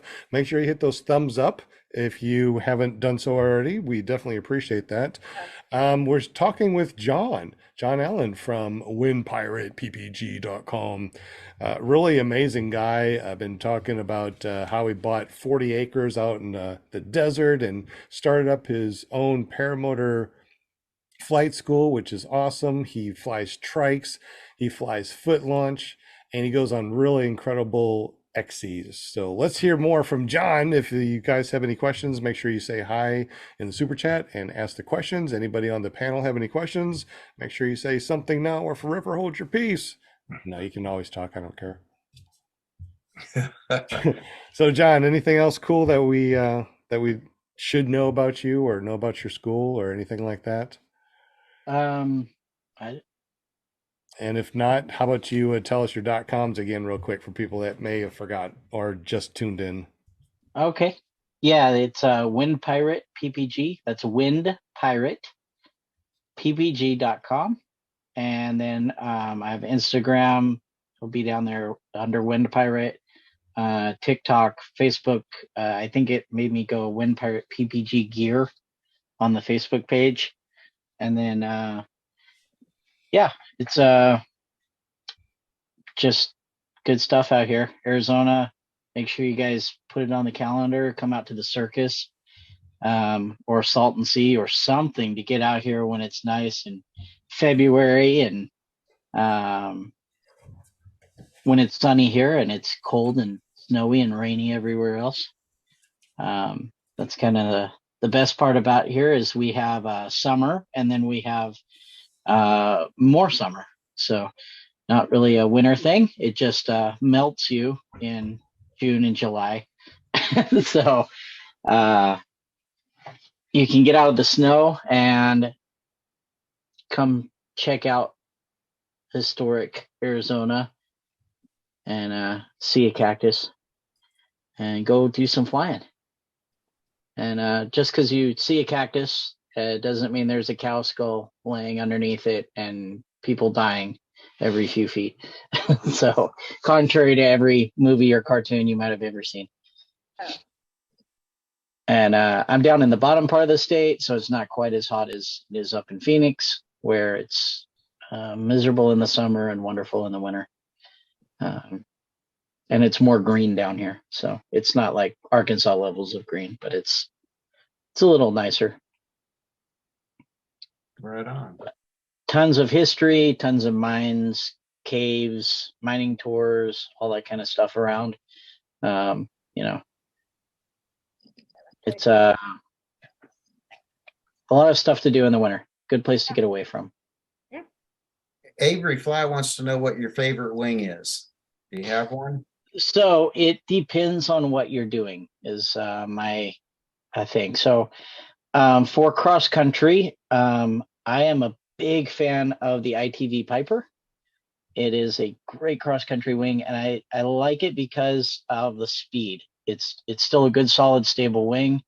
The other cross country wing that I really like is the Nivea Cubic, and it's a little the Cubic isn't as spicy. It's a little more like toward a beginner wing. So a lower hour pilot could fly a Cubic pretty easy, but it has an amazing trim range. It's got a 16-mile-an-hour trim range just in the trims, no speed bar. Wow. And so that's kind of huge flying a trike because, as you can imagine, speed bars on a trike are a pain in the butt. It's like totally not even worth it. You gotta like strap them up. It's really a pain. So mostly we don't run speed bar on the trikes. You can. It's just you usually don't. For a beginner wing, I am a big fan of Magparachargers and the ITV Bajas. I recently had a class though with a guy with a Ozone Spider, and I'm not normally a huge fan of Ozone. Just I don't know, maybe because they were so hyped that the Irish in me wants to rebel against something. But that wing, it was so insanely light that it's like having a cheat code to launch. I worry about it where I am because everything out here has stickers and thorns and all that, and so durability is kind of a big thing for me. But outside of that, it was really amazing. And so that's for your cross country style wings. There are, if you're going to do acro and stuff like that, they're probably not the best wing for you. Then you have your free rides and your Gen Falcons and that kind of stuff that are great for that. But I primarily fly cross country. I like something that I can turn the brakes loose and it doesn't start oscillating, and I can put my hands in my pockets if it's cold, or I can worry about something else and fly for a while hands off. And so I typically go either a B wing or a low C wing, something like a Piper, Magpara Colorado, and stay kind of along that line of wings. But there's a lot of good wings out now. The technology's come so far that anything that's the last 5 years, for the most part, most of your major brands have really nice wings. And so yeah, that's kind of my personal favorites though. And for the style of flying I do. You had mentioned the trims, and I was talking to someone not too long ago about the trim range, and how it kind of doesn't it kind of make the speed bar irrelevant to a certain degree. I mean, um, you've got such a Well, wide a trim range that, I mean, I guess competition flying, it would make a difference, but yeah, so speed bar is, I mean, really, if you look at a lot of the free flight guys, they use a speed bar more like a gas pedal, where you just push it and jump into a thermal or get over into that ridge lift or whatever, and they're on and off of it all the time. Where mostly with the motor stuff, we tend to like slam it to the, you know, floor it and hold it there, and you're flying around and looking kind of goofy with your legs sticking straight out. So the trims do make a huge difference. For foot launch, I know a lot of the guys love the fact that you can get off of the speed bar really fast.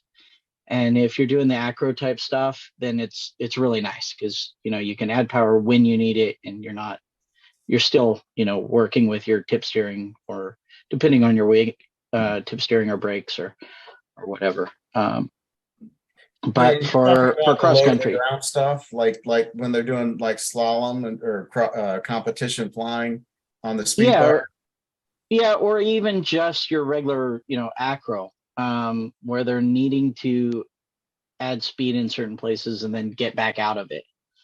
I don't do that. For one, I would get motion sickness really, really fast. So anything over a wing over, I'm kind of out.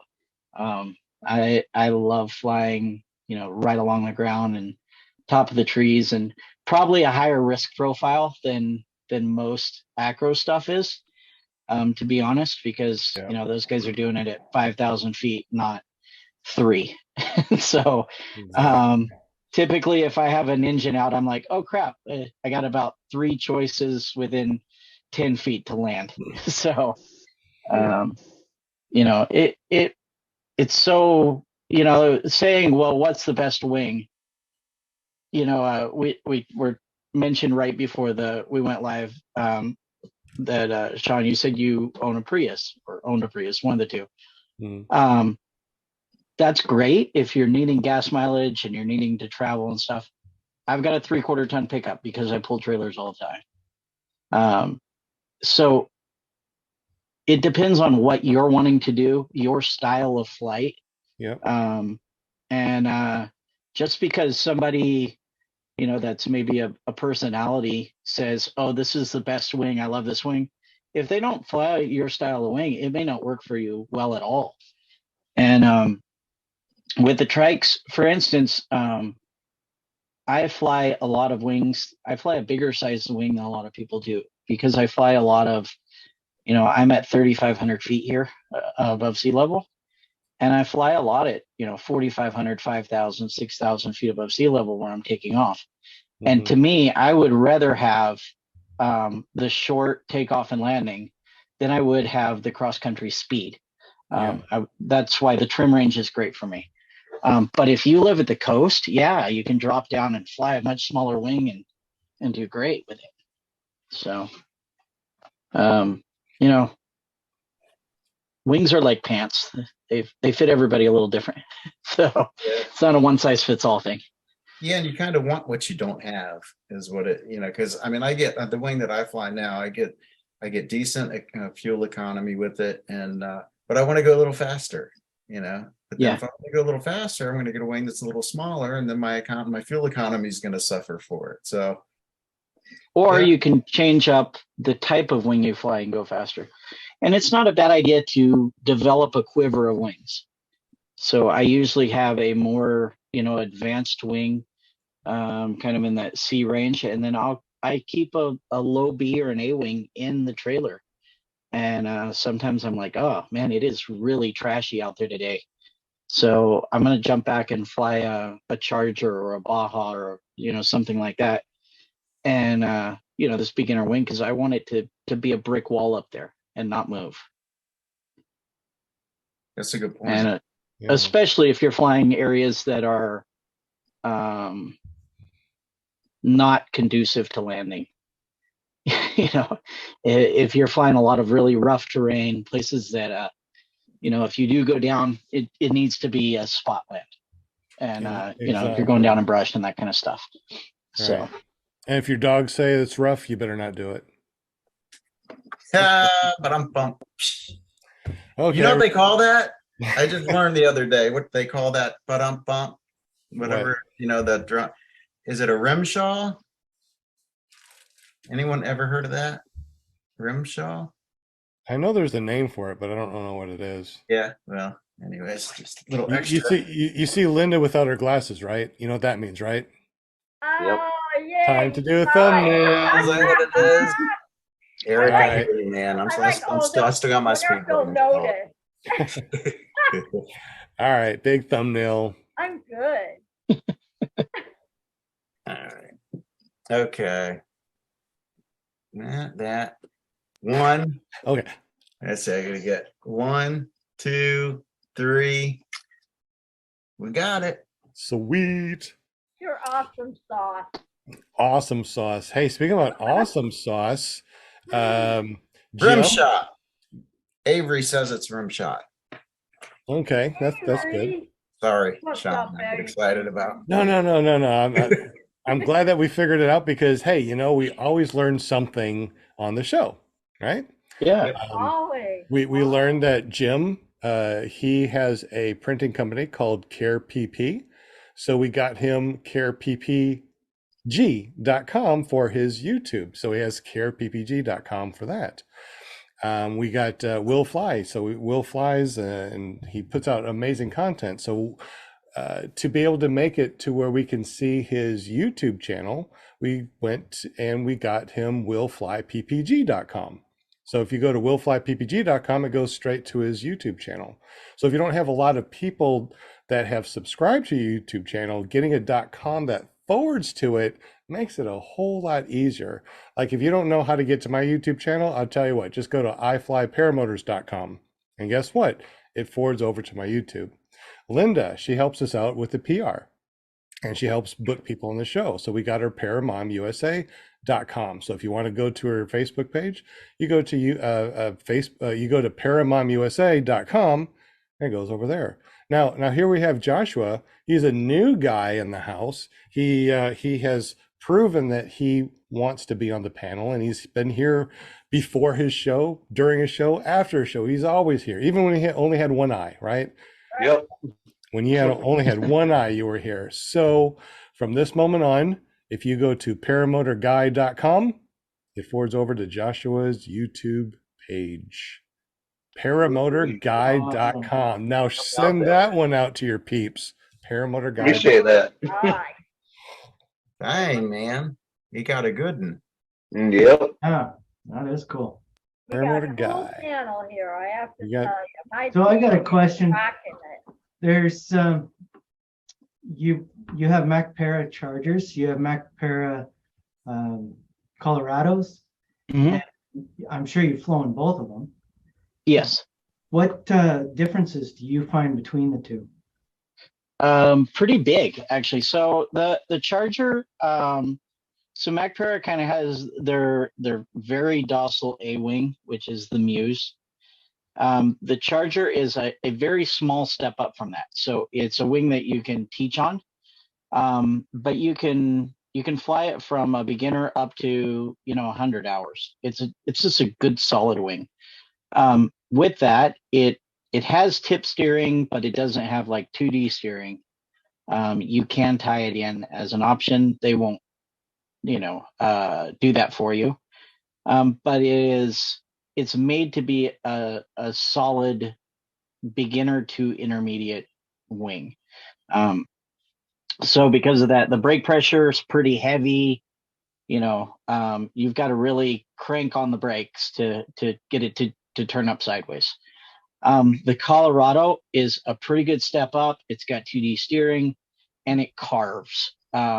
I don't know really another way to describe it other than, if you ever ski or wakeboard or anything like that, you get on really good glass water the skis just kind of dig in and cut, and you can feel it, through your whole body. That G-force kind of carves down in there. And your more advanced wings, like the Piper or the Colorado, they grab the air a lot better, and you have like 3 inches of brake travel in a Colorado to do what 12 inches does in a Charger. Which means if you're a beginner and you jump on a Colorado, you can get yourself in a lot of trouble if you overcorrect. You're going from a Toyota sedan to, a pretty active sports car. Because of that, they're a little harder to launch. You're coming in to land a little faster. So, they're more efficient. So you got to burn that energy off. So a Colorado is definitely something to graduate into, where a Charger is very much a beginner wing.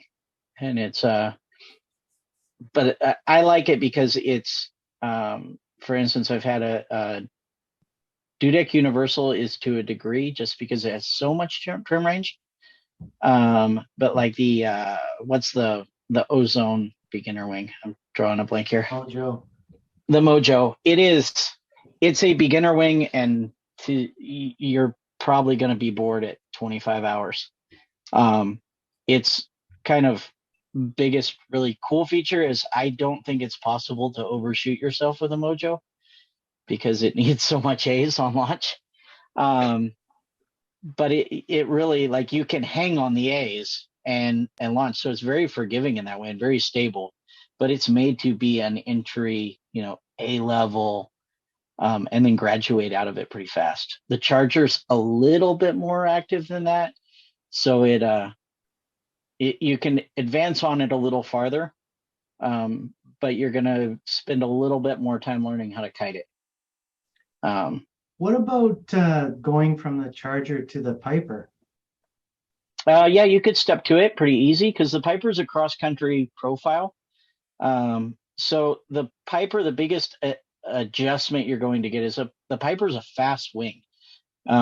So, for instance, one of the guys I fly with in Idaho has a 25-meter Piper.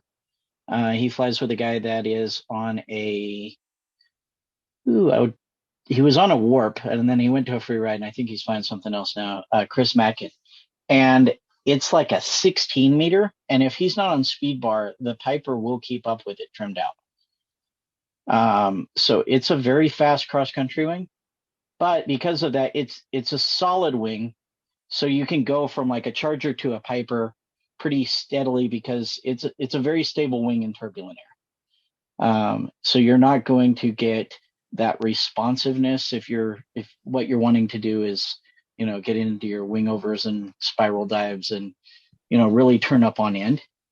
That's where your free ride and that kind of class of wings really shines, is you think about turning and you're there. The cross-country wings like a Piper, a Colorado, Cubic, they're not going to be as responsive, but it's on purpose to make them a little more stable. And that's why you can stow your brakes. And I know it got a bad rap because of test stuff, but the Nivea, that Cougar 3, that they had some issues with when it first came out, where you could extend the trims all the way out, push the speed bar, and it would push too far, and cause a collapse. They fixed that. And that wing is very, it kind of sits right up there in a C wing. It's a very fun wing to fly, and it's a stable wing. It was one of those, they basically tried to make the fastest wing of its class, and they did. But if you pushed it to its outer edges, you could push it too far. It allowed you to.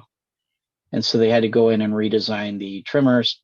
Unfortunately, partly due to being Spanish and partly due to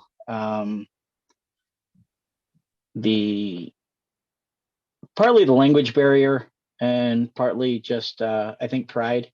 The PR results off of it with Tucker and stuff like that were pretty terrible when those issues did come up. They fixed the problem, but the responses came across really bad. And as a dealer, we dealt with it kind of on the backside, and they explained themselves and made it much better. But it was, they kind of explained themselves privately, and we're like, oh no, we didn't mean that. We meant it this way, but it was, too little, too late kind of thing. And so it gave the wing kind of a bad rap right off the bat because of Tucker. And there was another guy that was flying at Salton Sea, one of the Team Fly Halo guys, that actually pushed his pretty hard, and it had a frontal. So, but yeah, it's the cross country profile wings are not going to be as active and responsive as,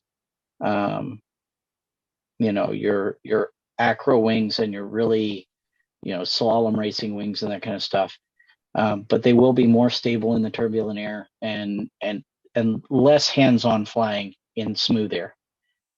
I know the free ride has a tendency to, if you stow the brakes to try to put on a set of gloves, you're getting up pretty far in the oscillations by the time you get them back in your hands. Now, obviously, with practice and experience, you can offset that, but it does it. And so when you run more of a cross-country wing, you can stow those brakes. Obviously, I'm not advocating that for liability purposes. So I'm not saying it's okay to ever stow your brakes when you're flying. But you can go hands off and relax a lot more, and they will fly straight and level. And so it's all trade-offs. Fly with a small wing, you go faster in the air. Fly with a big wing, you're going to land shorter, be floatier. As long as you stay within your weight ranges where it's safe. Get a wing that suits your flying, your style, and stay within your skill set. I think pushing boundaries is a great thing in our sport. We actually had a discussion about this the other day on the chat because I brought it up. I'd love to have the discussion about it, but pushing boundaries is great. But I think especially as new pilots coming in, our sport is, it's very easy to push boundaries very fast and far when you're new. A lot of times, coming from dirt biking and stuff like that, when you're new, if you try to push past your skill level, you tend to just wreck, and it kind of holds you back. Where in this sport, you can push pretty far before you get a correction, and then it can be very drastic. So you can push your personal boundaries, but just never push off of somebody else's boundaries. Because you can start flying, you can have the same amount of hours as somebody else, you can have the same amount of time in the air, and people pick it up differently. Some people have a knack for it, and they can, for instance, I don't know if you guys knew Dustin. I just drew a blank on his last name. The street bike racer that died a couple years ago. He was flying. He learned in November. Apgar, yeah. He learned in November, and he had 400 hours on by April. And advanced insanely fast. Was probably one of the most just naturally talented people when it came to paramotor. He was one of those guys that saw somebody do something once and could do it. And but he pushed the boundaries on the edge of the envelope all the time. It was how he lived his life completely. I mean, the guy rode. He rode for Evel Knievel's tour group that went around. And trick riding and did helmet drags on super bikes going around the track doing 200 miles an hour. He just was the guy that pushed the envelopes, and it caught up with him on a paramotor, actually at our field with several of us there. And it was very, it was hard to take, and it was brutal and sad, but it was also something that, when you push the very, very edges and you accelerate your boundaries really fast, that correction will come.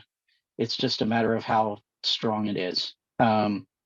Actually, I think Chris Santacroce put out a video about corrections a couple years ago that was just really spot on about, you will have, usually at, I think 35 to 50 hours, you usually get your first correction. Around 100, 150 hours, you're going to have another one. And it may be a blown launch that, tears up your wing. It may be something that just scares the crap out of you and you're like, oh, I need to slow down. Or it could be an injury. And the goal is to try to keep those boundaries to a place where when the correction comes, you're prepared for it and you're within the levels enough that it isn't either causing a lot of injury or fatal. Man, So- that you could not have said that any better. I mean, that was just like spot on. Yeah, I was talking to a friend today, and he pushes the limit. I mean, he's a pretty low time pilot, and he's just always pushing. And I'm like, man, there's no rush. There's no reason to push things like that. I mean, all the acro or whatever it is, that stuff will come. And yeah, it's kind of But scary. there's some things you can do to mitigate the risk if you are going to push the limit, because some people's personality is just to push that limit, and try to rush it. But if you are, get a reserve and push it high. Go up high, get room to recover if you do get a correction at pushing that limit. Don't start your wing overs getting, over the top of that I don't know what that pendulum mark is, but you can feel it. Where you go from, a shallow wing over to that point where you start getting up above and you start getting, the weight change in the lines and that kind of stuff. Don't do that at 100 feet. There's no recovery space for that. So, if you're the kind of person that's got to push it in the safest way possible. Kind of my rule of thumb is anything that I'm going to, for instance, if I get a new wing, I keep it to one new thing at a time. So if I get a new wing and a new motor, I'm flying the new motor with my old wing. Or I'm flying the new wing with my old motor. I never change up two things at once.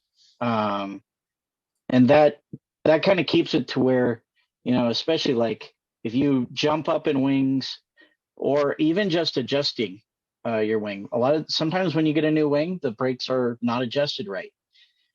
And you go up and then you come in and you go to land and, you flare and you're halfway to your waist and realize that you're not got near the flare you should have, and the brakes are way too long and you're trying to wrap at the last minute or whatever. Stuff just, or they're too short and it's pulling on you. If you're worried about the new motor that you're not used to or something at the same time, it just compounds. So if you gradually just introduce, don't get a brand new wing and then try to learn a new trick at the same time. Get comfortable with that wing, get some time on it and learn it. And wings have a personality. And different sizes of wings, you can fly one side, say a 25 meter in one wing, and then a 23 meter will act completely different.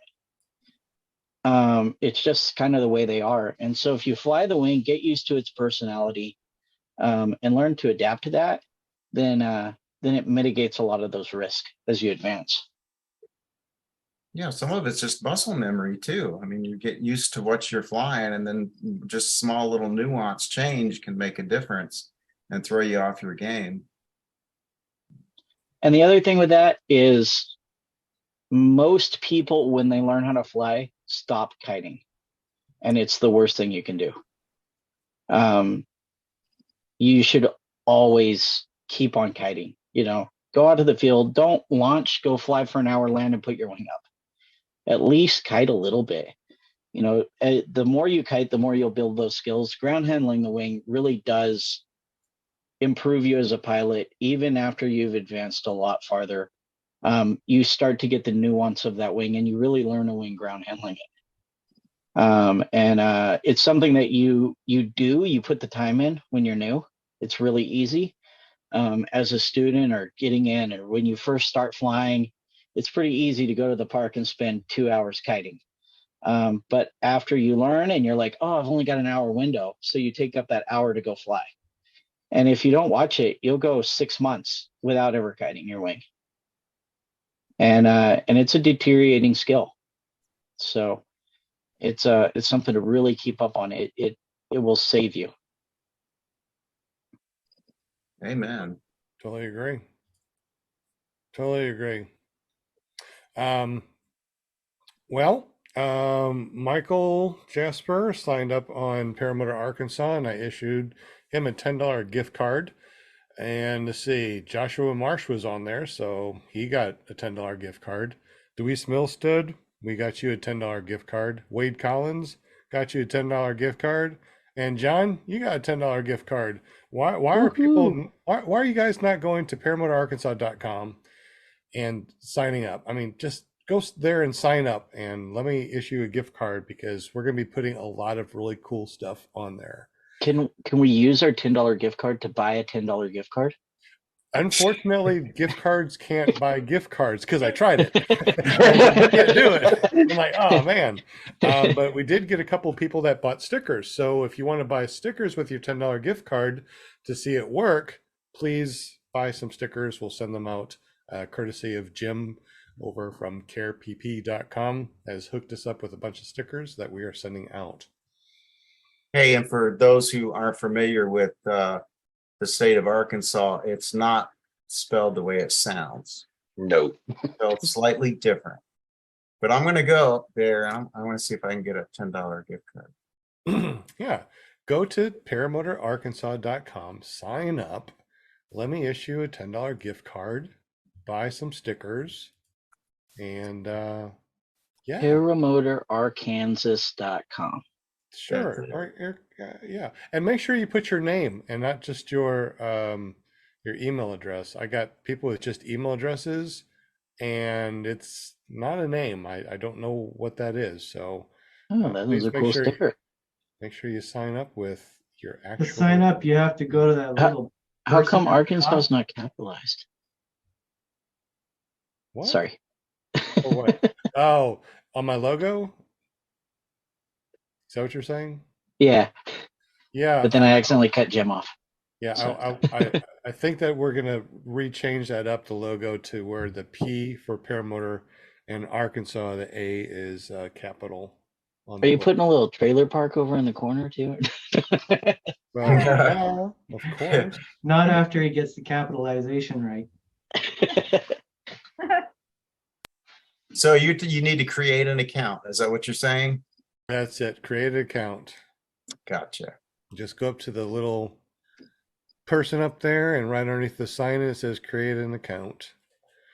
And then we're going to be putting all sorts of stuff on there, including our podcast, different podcasting, all the different podcasts that are out there. We already got a page for that. I just don't have a menu button for it yet. And like I said, I'll tell you all the things that we're going to be getting.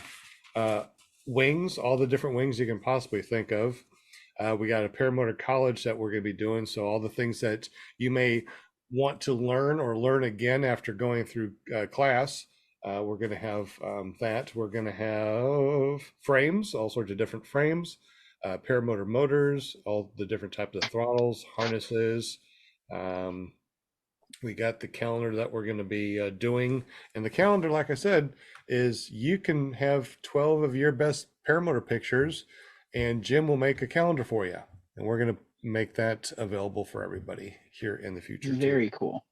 Yeah. And of course, we got to go to paramotorguy.com and click that subscribe button for Josh's YouTube, since he's going to be giving away something. And I heard he might even be giving away a $10 gift card from Paramotor Arkansas. So Bonnie Silly Bon Franz said they bought stickers. Yes, I saw the order pop up. They were the very first people that actually bought something. So you'll be getting something special also. Oh, wow. Yeah. Well, I mean, Exciting. this is brand new, I mean, we just went live. We're going to be doing the Black Friday thing here, November. We're going to be doing some really awesome things. And the more people that are here, the more people that we can give away gift cards, the better. We're also going to be giving away some wings. Yes, a brand Whoa. new wing we're Whoa. going to be giving away. Whoa, You mean whoa. like the big wing or the little Like a dude go wing? fly around, have a good time wing, all packaged up, ready to go. So we're going to be giving away free My wings. gift card don't sound near as cool now. Nope. Give us a chance. I mean, we're not officially going to go live with this until January 1st. However, people that do know about ClearPop, our Paramotor podcast, gets to get in there. I need your help. I'm going to be giving you a bunch of $10 gift cards. Buy some stickers, see if that works. And I want to make sure this automated thing works and everything's good to go for January 1st of 2020. What's next year? 23? That's going to be, dude, that's going to be our 4th year on this podcast. Just right around the corner. That's So unbelievable. awesome. So we're going to have to give away a bunch more stuff. We love to give away a bunch of stuff. Yep. Yeah. It is 9 o'clock. So anybody need to leave? Yeah, I think I better. Yeah. Me too. Dogs out of jail. All right. Well, it was really fun hanging out with you guys. John, thank you so much. Oh, thank you guys so much for having me. I definitely want to get up with you and talk to you about some stuff maybe tomorrow. You got my number, 501-747-3558. Yes, I have it. Anybody that wants to put that on their phone and you want to text me, by all means, text me. If you want something like a wing or something that's not on our site just now, let me know. I can get you some stuff. Okay, for the rest of you out there, since I have a microphone for a minute, if Oh. you have somebody's phone number, you can set them a 4 a.m. wake up call, just so you know. So, on, know. come on. I haven't had any problem with anybody. Now I'm going to start getting some wake up calls at the wrong time. So I'm going to blame it all on you. Yeah. I'm like, you are not my friend right now. Of course, I tell everybody that my yeah. phone number is on my website. So, Ah. That's Got funny. Well, thank you very much, everyone. Definitely appreciate you guys for being here, joining up on the Paramotor Arkansas. Like I said, if you want to buy some of those stickers, let me know. I'll send you some gift cards. And Bonnie, I'm going to send you gift cards too, since you bought some stickers. Anybody that wants anything, just let me know. I will send stuff out. If you won something tonight, Michael, you already were issued a $10 gift card. Eric, I didn't see you on Paramotor Arkansas, so make sure that you get yourself an account, and I will. Deweese?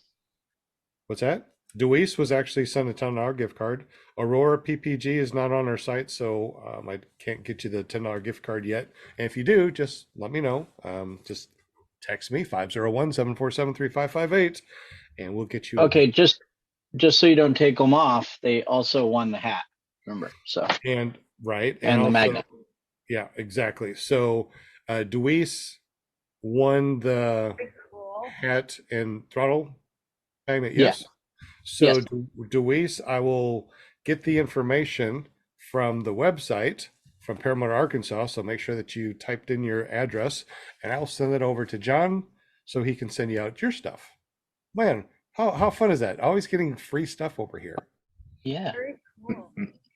And then shameless plug, go on USPPA.org and vote for me so all your dreams can come true. Oh, there you go. Oh, there you go. Anything All else? your dreams can come true. Anything heard that else, before. John, as far as, the things that you think that you'll be able to do once you are, on the USPPA, and anything that you think that you can do to help with? It's a general kind of help fit. So it'll be just working with Noah and Alexis and the whoever wins the treasurer spot as well, kind of on the board, making, decisions on where we go forward with what the USPPA is providing, as well as, you know, some of the basic secretary stuff that's responsible for it. I,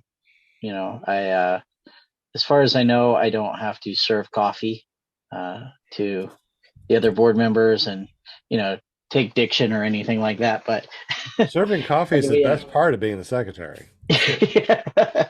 So overall, yeah, it's just kind of maintaining records and then working with them to try to make sure that we're giving good value to the members and to instructors in schools as well.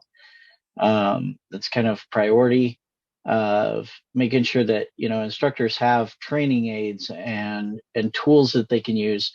And then as just your members, I know they've put a lot into the magazines and stuff like that to get them out, and it's been a lot of work getting it kind of changed over. But they're looking forward to adding more benefits to being a member.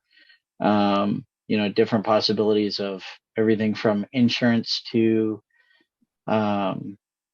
possibly in the future trying to find flying fields that we can lock down access to. That'd be really good. And we've talked about several things like that. And so it's just kind of helping out with that kind of stuff. And just trying to make it better in general for everybody and to be a real value to the community. So yeah. And then you guys got to show up to some of the fly-ins this winter, spring. So absolutely. So do you think that the USPPA is actually going to show a presence at these fly-ins, at least the big fly-ins? Yes, absolutely. I actually, Nick and Noah were down this last week, and I know that Nellis Air Force Base is putting on some kind of like regular fly-in event, air show type of thing. And they invited them to come with the USPPA, bring some paramotors and bring a booth to that event. And so they're going to have a presence up there in Vegas at the event. And so they're kind of, growing that. They've been doing a lot of work together with some of the other communities like the balloon community and that kind of stuff, to try to help the deal with the drones. Basically some of the regulations they were trying to push through with, requiring people to have ADSB or I think that's the right term, but and then also some of it was very much like, hey, 500 feet and lower is going to be drone territory. And so they've been doing a lot with the other communities, especially the hot air balloonists that are like, this can't happen. We can't get out of the way. They have no way to run. So, so they're doing a lot of work with that, but they'll definitely have booths, working on material and stuff, brochures, all that kind of stuff, to start having more of a presence at fly-ins. And we've definitely had some conversations about making the USPPA swag a little more not 65-year-old swag. so something that looks a little cooler. But it, obviously everything's got to be prioritized. It's a pretty small group doing it. It's all volunteer stuff. Nobody's out there getting rich doing it. And so everybody's got to, live their life along with it. And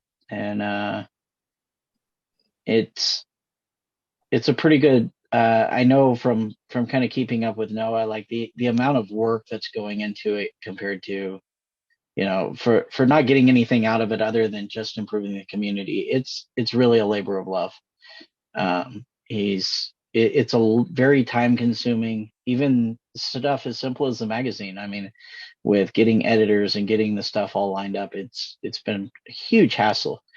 And so it is definitely moving in the right direction. They rebuilt the website, redid the magazine, working on a lot of training tools and resources and that kind of stuff. And I think it's got a good direction going forward. And they're also working on some stuff with like a more the USPPA cards being more kind of like your dive cards are, where it's a the really nice hard plastic dive card or the paramotor card that has like a URL or whatever, and you could literally scan it and see all of somebody's ratings, all of their stuff, really easy. And it would be versus the kind of paper cards that they were sending out before. It's actually something a little higher quality. And so good stuff. But yeah, it's just working toward that and trying to get some value back to the community, as well as hopefully improving the quality of training across the board, as well as getting information out to people. Making training guides, making resources available. I believe he has it changed around to where even if you haven't done the training stuff, you can go take the test and know, hey, this is the kind of stuff I need to start studying for. This is kind of where I need to be. And it's a good thing as somebody getting into the sport to, you're not starting from nowhere. You have a good idea of, this is the kind of stuff I need to learn. I need to study this kind of, weather stuff or airspace or whatever it might be. And I mean, from an instructor's perspective, the idea of a student coming to you with already a pretty decent idea of weather and airspace and everything, to where you're not starting at ground zero, is amazing. Like it would be really cool, because most of the time you're like, okay, do you know how a wing works? And they're like, no. So, you have to have the whole discussion about how there's magic dust in there, and if it falls out, when your wing turns upside down, you fall. Yeah. No, it's just very good if for new people getting into the sport to kind of get some direction, as well as they've been updating a lot of this stuff, so you can kind of go through the list of schools that are active and know what's kind of around you. And just good resources like that. So that's kind of the idea. Awesome. Well, Will Fly, I know that you got to get, so go ahead and say your sign offs and how we get up with you and your YouTube channel. Right on, man. And John, it was a pleasure. Great guest.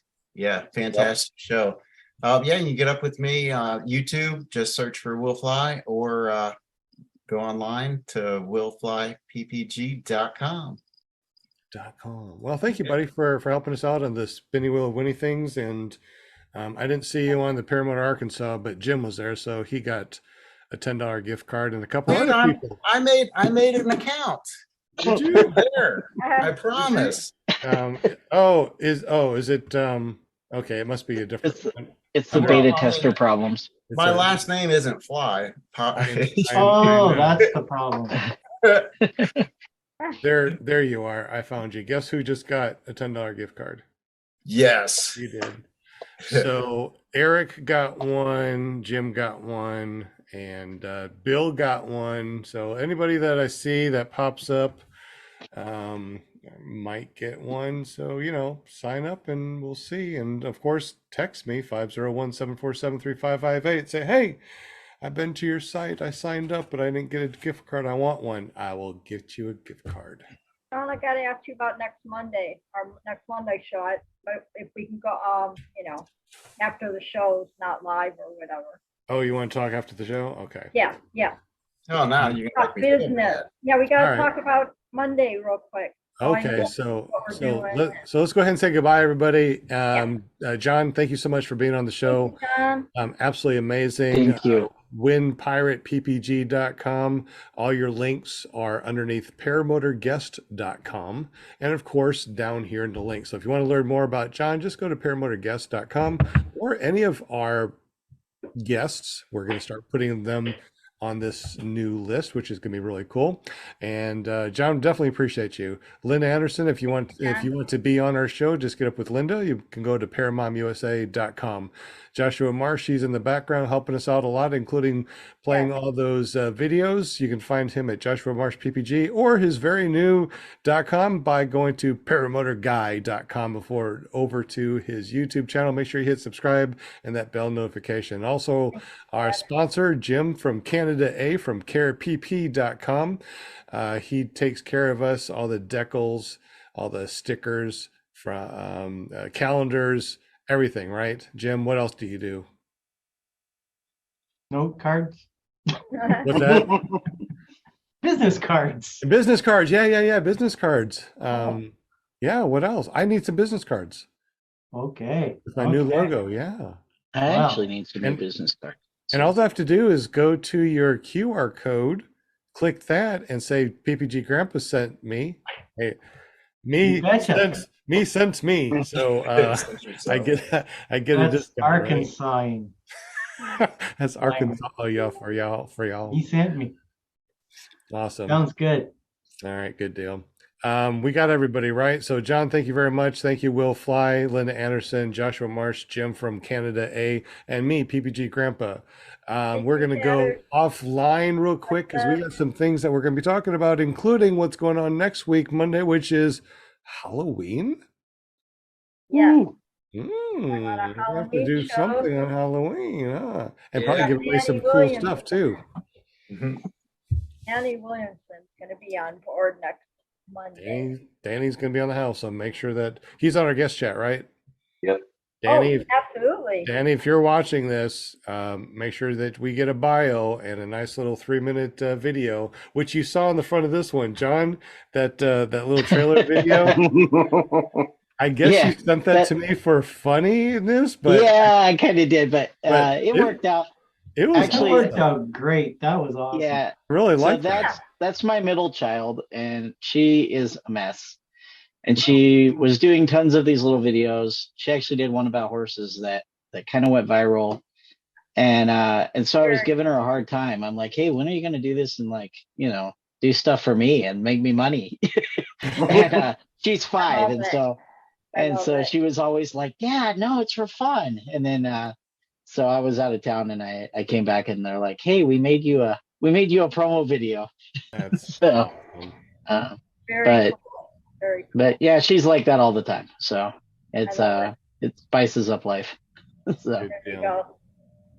All right, I cannot believe we're still here after 2.5 hours of yappity yap talking about so paramotors. I tell you, we love to talk about paramotors, but Will needs to go and Josh needs to go, so we're gonna get off of here and talk privately real quick to find out what we're gonna do next week, which is gonna be awesome. If you want to know who is lined up for this week as far as all the different paramotor podcasts, go to paramotorpodcasts.com and it'll show you all the podcasts and how to get up with them and when they are on. So thank you very much. And we're going to peace out. Boom. Bye. Night.